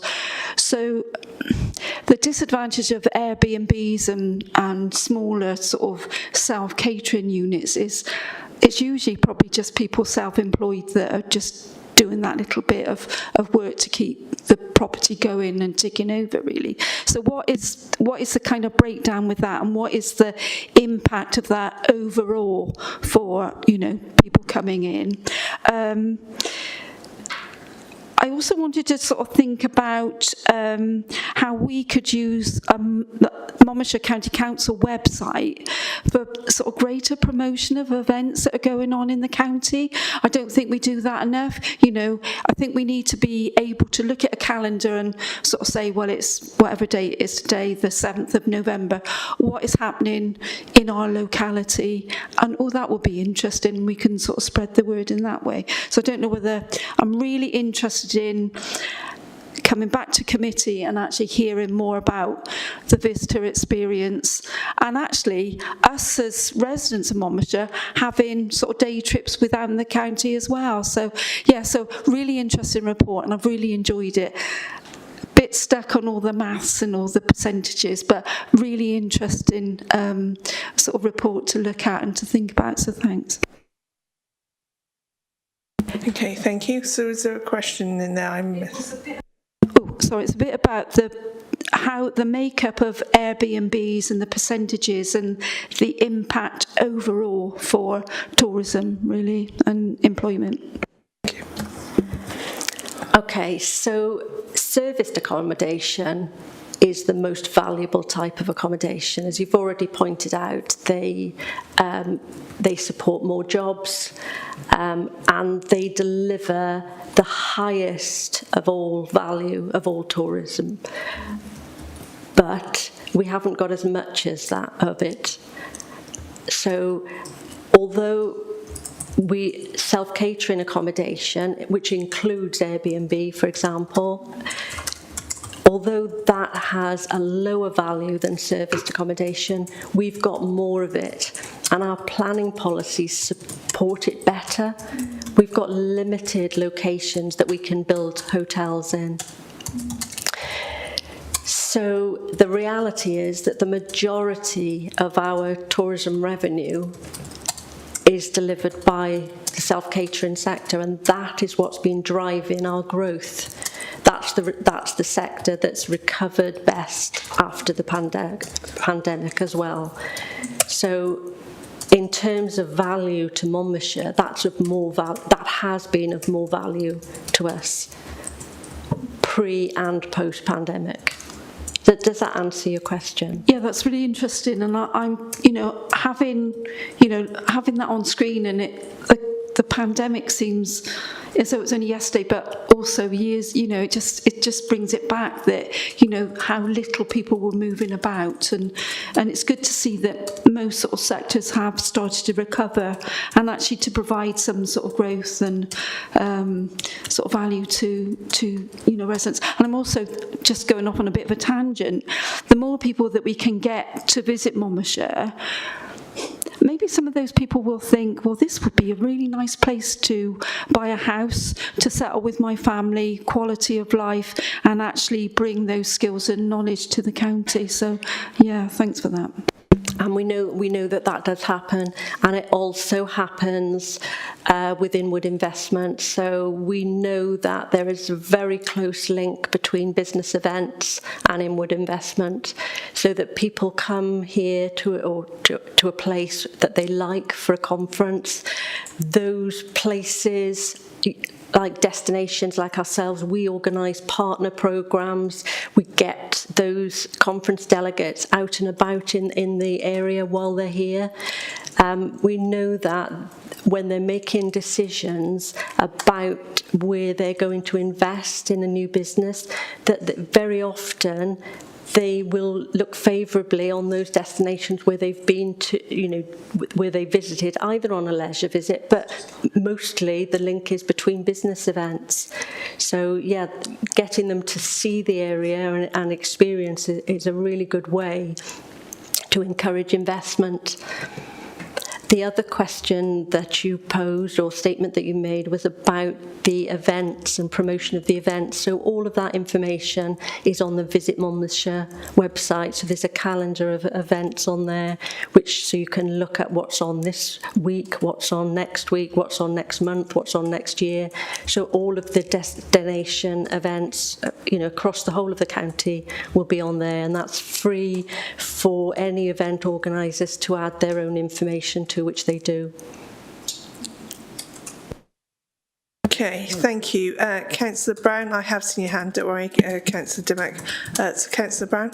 Yeah, I think Councillor Dimmock wanted to come in quickly, Chair, on the chat. No, it was just to let Jackie know she needs to go on the Mon Life events or destination management website, and it's got everything, because I love the Mon Life landing pages. They're so easy to use, and you can filter location, price, day, time. It's amazing. Just plugging that a little bit more there. Shared it in the chat bar. Great, thank you. Councillor Brown? Yes, thank you for allowing me to come in again, Chair. Yeah, I think I wanted to ask, you mentioned about, the visitor economy is affected by the quality of life, car parks, toilets, etc. I mean, obviously, in our particular area, there is the issue of traffic congestion, and one day in particular, I couldn't even get down to Chepstow High Street because if I did, I'd have an hour or so waiting a traffic queue. I just wondered about, how that would impact day visitors or other visitors' traffic congestion.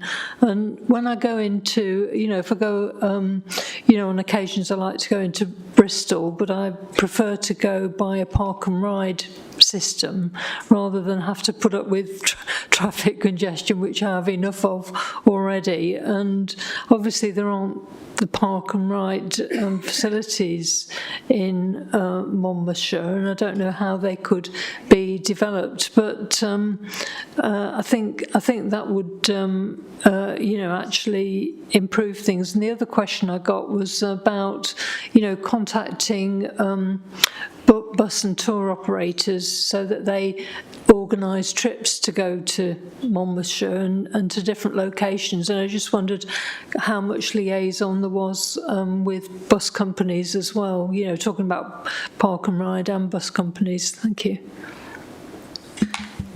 Nicola, thank you. Okay, so in terms of park and ride, so some of our larger venues, event venues, do organise park and ride, like Chepstow Racecourse, for example, for large events. So it's usually down to those sorts of events to organise those sorts of park and ride schemes, because in terms of numbers, they'd be very difficult. That would be very difficult and costly to organise for sort of smaller numbers. You also asked about the travel trade activity, what we do to encourage coach companies and tour operators to come in. So that activity is done on a collaborative basis as part of a South East Wales regional marketing campaign under the Southern Wales branding. So under that we attend British Tourism and Travel Trade Show. We go to World Travel Market, where my colleague's been this week, so talking to operators, talking about Monmouthshire experiences, trying to encourage them to put our towns and our experiences on their itineraries so that they can sell them on to their clients.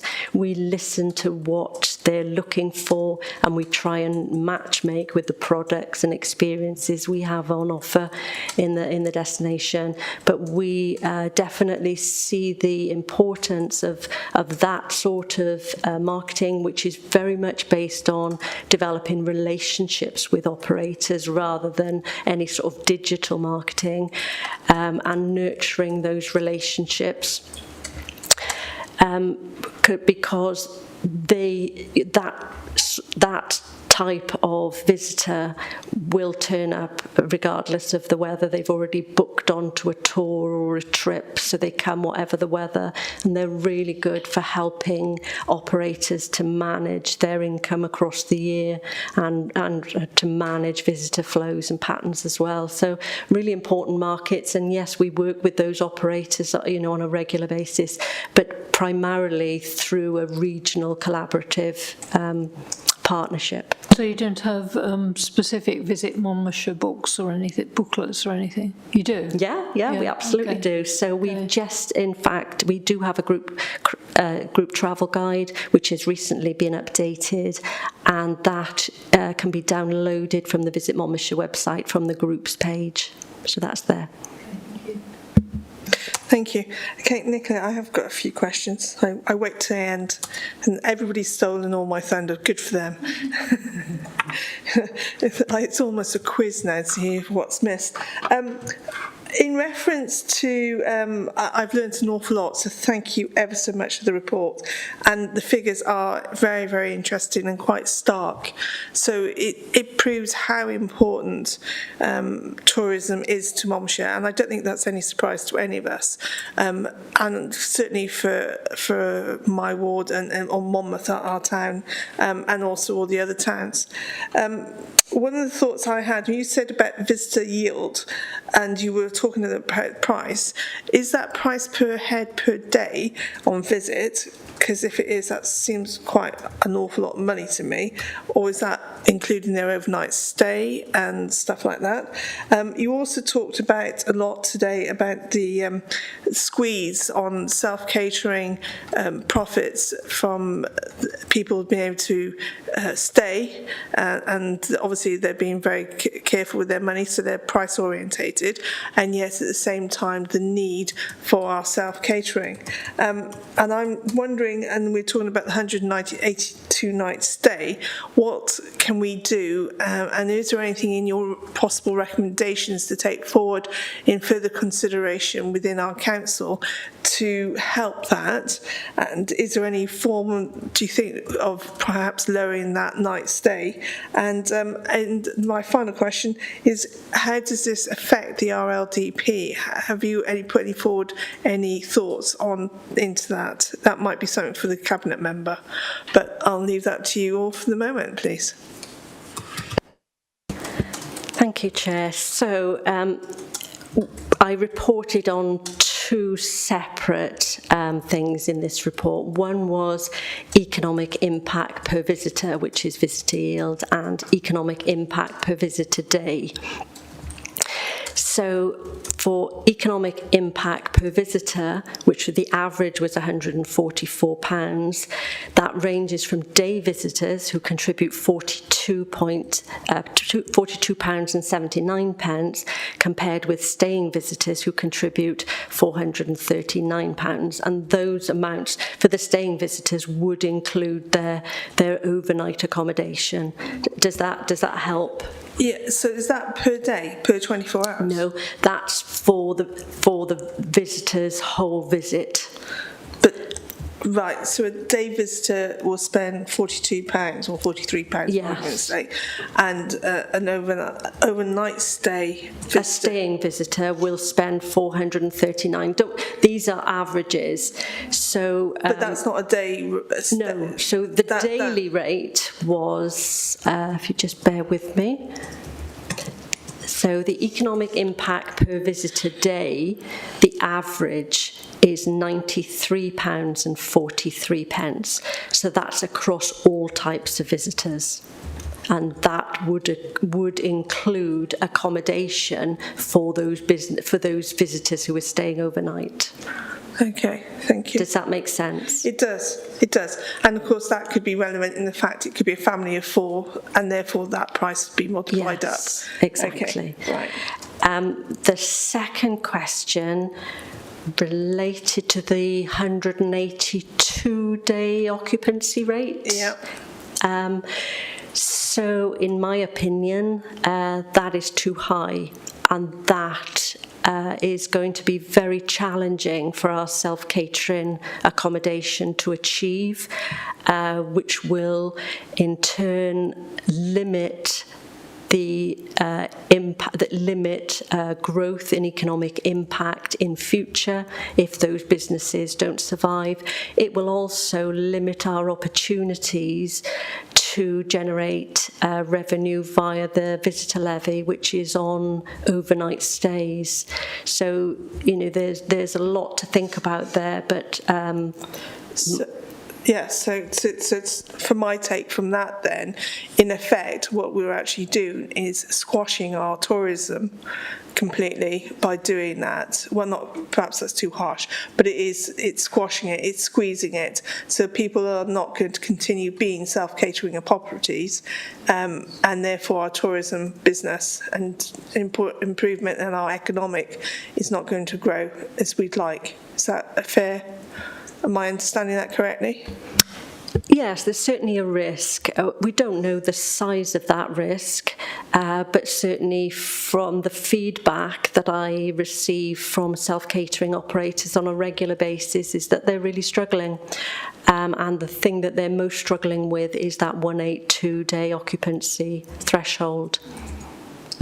Okay, thank you. Right, and the RLDP is my other question. Is there any? Sorry, is there any thoughts on that, or would you like the Cabinet Member to go for it? Okay, so Cabinet Member, hello Angela.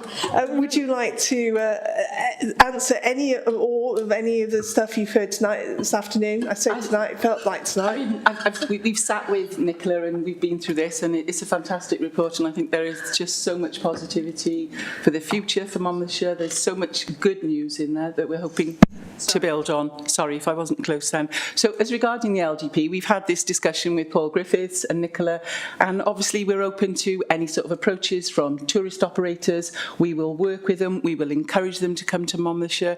We've heard about all the different links that we've got on our websites, as in Mon Life, and on our Visit Monmouthshire. There is so much scope for people to come, and we will obviously build on that. There is definitely room in the LDP for this positivity going forward with tourism and operators.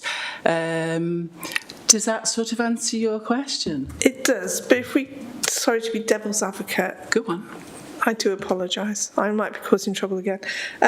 So on the 182 nights, is it possible we could take forward to the Cabinet and perhaps to revisit that? Do you think that's possible, please? I'll hand over to Ian with this, because we've had this discussion as well. Thank you very much. And Ian's a bit more well-versed in it. Okay, I'm happy to answer that. So obviously this is a Welsh Government decision, the 182 occupancy rate or threshold. So I know that some other councils have gone back to Welsh Government and argued that they believe that that threshold is actually too high and that it does risk damaging their tourism industry.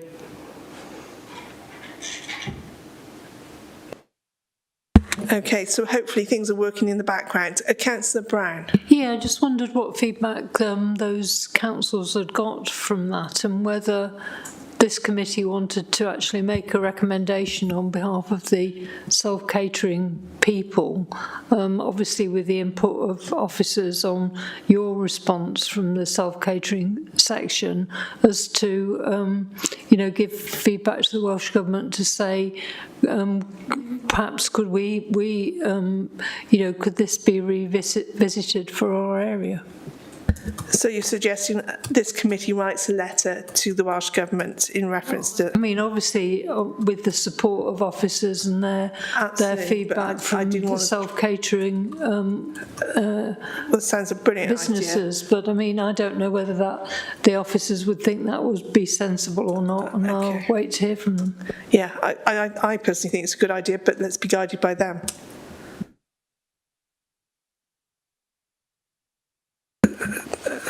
Nicola and Ian, any thoughts? Angela? I would certainly support that as a recommendation. So are we happy with the idea this committee writes a letter to that effect to be copying in the Cabinet, but to write to the Welsh Government on this? I think, Chair, it would be helpful if the officers helped to draft that letter, Absolutely. Because of their experience of knowing of what other councils have done. Sounds a good idea. Do we be asking for some kind of flexibility for those counties like ours that are less impacted by swathes of B&Bs? Because obviously other councils are different, where they're struggling more with high percentage of second homes, but we're not. Is that what we'd be asking for? Some kind of leniency, some kind of flexibility with them? Yeah, so the problem is the 182 days is a very high occupancy, and what's happening, from my understanding, is, and I've experienced this from where I'm living, that the people are considering stopping being a self-catering, and selling the properties, or for whatever reasons, and therefore we are losing tourism space. So the thought was as if where we could write, with the help of the officers, a letter to Welsh Government saying that could we have a look at this, please, and take it back through them and the Cabinet, obviously, and Council, through the right channels, to whether or not we could put forward that idea. Are we happy with that idea? Anybody online got any thoughts, please?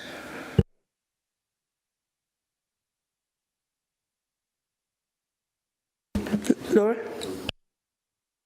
Thank you. I don't know. I'm honestly just wondering. You're very quiet. Oh, I'm sorry. Is that better? Yes, sorry. Lovely, thank you. I suppose I'm just wondering if a self-catering accommodation kind of business is struggling to hit an occupancy rate of, I think it's just under 50%, is that right? 182 days, 182 nights. So about 50% of the year then, is I think, unless my maths is horribly off. I wonder maybe if they can't hit that threshold, are we just looking at a business that's not very viable? I don't know. So if we're losing numbers of those, what I personally might feel would be under-occupied if they're less than 50% of the year, but there's clearly a kind of spare capacity then if that many days are going unused, and so will not other businesses in the county just absorb you know, the excess maybe that would be generated by some of those self-catering businesses, you know, the operators choosing to cease to operate. Do you see what I'm trying to say? I'm sorry that's not terribly coherent. No, I understand what you're trying to say, but for my take, thank you. My take on that is there's different types of accommodation and everybody likes choice. It's a bit like when we choose to go on holiday, we all choose, then we filter. And so it's horses for courses, and also then there's the accommodation factor of then beds not being slept in. But we can't grow if we haven't got the beds. That's my sort of thought. And we're trying to grow Monmouthshire. So I'm just looking forward to Nicola and Ian and Angela if there's anything they want to add to that. Yeah, I'm happy to come back in. So some of those self-catering businesses would have planning restrictions put on them, which means that they can't operate all year round. There will also be some that, because they get flooded, you know, they're near on the river plain, the floodplain, that they're actually not suitable for using for large parts of the year, especially with the more extreme weather that we're experiencing. There are a whole range of reasons why some businesses may not be able to achieve that 182 occupancy threshold. The market is also quite depressed at the moment, that there's a trend of people with less money in their pockets protecting their main overseas holiday at the expense of shorter breaks within the UK. So that's all obviously impacting on them as well. And because they're having to reduce the rates, offer discounts and incentives to get the bookings, then also their profit margins are down. So it's a complicated business model, and all sorts of factors affecting them. But it is definitely a challenging environment to be operating in at the moment, especially for self-catering. Some of the issues around quality, and there have been some there, you know, it's an unregulated industry at the moment. There's statutory licensing or registration going through the Senate at the moment for the legislation for that. So that will be coming in, and I think, you know, that will help us understand and regulate the industry much better than we are currently, because basically anybody can set up a short-term let at the moment. They don't need any particular planning permission or anything to do that. In future they will. So there are lots of changes coming in, but I think the problem with the 182 occupancy threshold is it's at the moment it's mostly affecting those law-abiding, tax-paying, established tourism businesses that are contributing a lot to the destination and to local communities in terms of benefits. That's really helpful, thank you. Okay, so going from that then, are we happy to propose a letter from us? So in that response, I would like to propose a draft letter to the Welsh Government with help from the officers to address the challenges posed by the 182-day occupancy threshold for self-catering accommodation. And I think you could add, Chair, and its impact on the tourism economy, really. Okay, and to add its impact to the tourism economy of Monmouthshire. Let's be specific. I'd like to add something about that we actually see it as necessary to protect sort of homes for our local residents. So, I get what Councillor Bryn is saying. In some areas of Wales where they are so overrun with Airbnbs and second homes that there aren't enough homes for residents, but we don't want to make it so we don't want to go the other way either. We need to have a policy that is flexible enough so that if those self-employed businesses can't offer that service and they go out of business, that's a bad thing. But we also need to protect our local residents as well, or potential residents. Okay. Sorry, Chair, could I just interrupt? I don't think we're in the same situation as, you know, popular areas like Devon and Cornwall and things like that. Seaside towns, yeah. Thank you. All right, but the intent is, but by the second, as you rightly pointed out, Councillor Strong, if we're not careful, you put off, in effect, employment. So tourism is what, did we say, 15% of our employment? So, you know, that's a huge whack. And they, you know, it's important. A 15% drop on our employment. Wow. That's a biggie. I wouldn't like to answer for that one. So particularly if the Cabinet Minister Angela Saunders is happy with that, are you happy with putting all that forward with us? Yes, I think importantly, as Nicola has mentioned, it's about when we need the legislation in place. We need Airbnbs and such, you know, similar things to be regulated properly, and that way it'll all come back in then, and it'll be, you know, properly funded. And yeah, we perhaps need to look at the 182, but yeah, I think it needs to have that that note inserted. It's about being properly regulated. So to include, we need legislation in place for self-catering. Yeah. Okay. Right. So if we're happy to put that forward as an action for our team, and our thank you ever so much. Yeah. Are we happy with that? So just for a quick roundup.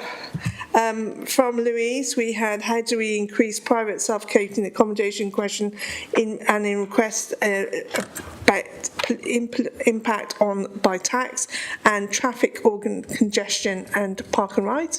Jackie, promoting Monmouthshire by looking forward to hear other reports of impact and different types of accommodation. Emma, sorry, I'm using your first name, so I do apologise. Councillor Bryn, how to visit sorry, I've written it down, I couldn't see. How visitors arrive and travel whilst here. There we go, read my own writing. And air parking, you taught me something there. Self-catering value for Monmouthshire. Councillor Davis, thank you for the visual report in importance of tourism of Monmouthshire, what drives visitors into Monmouthshire and their expectations, what can we do to help, and is there any funding from cross borders? That was that one. And then we've got Councillor Dimmock, tourism essential to Monmouthshire, keeping tourists coming back, so how do we make them come back constantly? Corporate plan and looking forward to destination plan as well. And for myself, what is the yield to come to? Council tax and the squeeze on profits, and of course the 182 nights, and what will happen within the RLDP. So I think we've got it all covered. Have I missed anything? No? All right. And so that's that. So thank you very much. Okay, so next item on the agenda, says I, finding it, is Cabinet and Council Work Planner. Oh, sorry, place scrutiny, forward work programme and action list. There we go. So have we got that to hand? If you would, please. Yeah, I mentioned in the pre-meeting, but well, first of all, that we've got we had water quality on the agenda. Thank you ever so much, guys. Thank you. Thank you very much, Ian. Thank you. Thank you. We've got. I think that's really relevant with the discussion that was, at the beginning of the meeting. Yeah, I think that would be really useful. Yeah, so it's just to say that Councillor Brown has suggested that we also branch that out to include concerns about sewerage, and specifically in the Shire Newton ward area. So that just to say that we've included that as well, but that it's still to be confirmed in terms of getting the right people there. So that date might have to change if we aren't able to. So that's sort of to be confirmed at the moment. The other thing is, I mentioned in the pre-meeting about active travel ideas.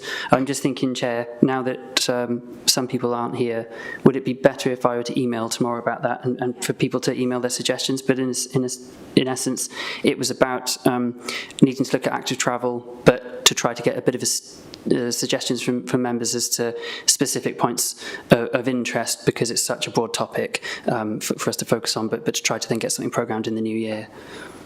Robert, Chair, is the one on the 9th of December still okay, the flood strategy? Because I'm really interested in that. Yeah, that's changed, but there is still the 9th of December, but it's something slightly different.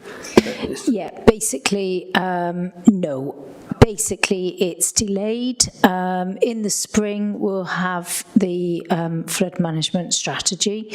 So this was a request from Public Services Scrutiny, but also we recognise your own committee was interested in it. So it was a suggestion by members to look at it rather than officers saying, here's a strategy. But it does make sense to look at it at the point that there is a strategy which will go out to consultation. So we'd look at it before it goes out to consultation, and then after that it's due to go to Cabinet, I think, in the summer. So if that sounds sensible, we'd organise a joint meeting in the spring. They reckon it'll be ready to bring to us March, April time. But the 9th of December, just to plug it, because I've emailed everyone about it, is Public Services Scrutiny Committee. We're going to have possibly a short item on the formal meeting, which is then followed by an all-member workshop on county lines. So I'd really urge you, if you can come to that. It's going to be led by the police, and it's going to be really, really interesting.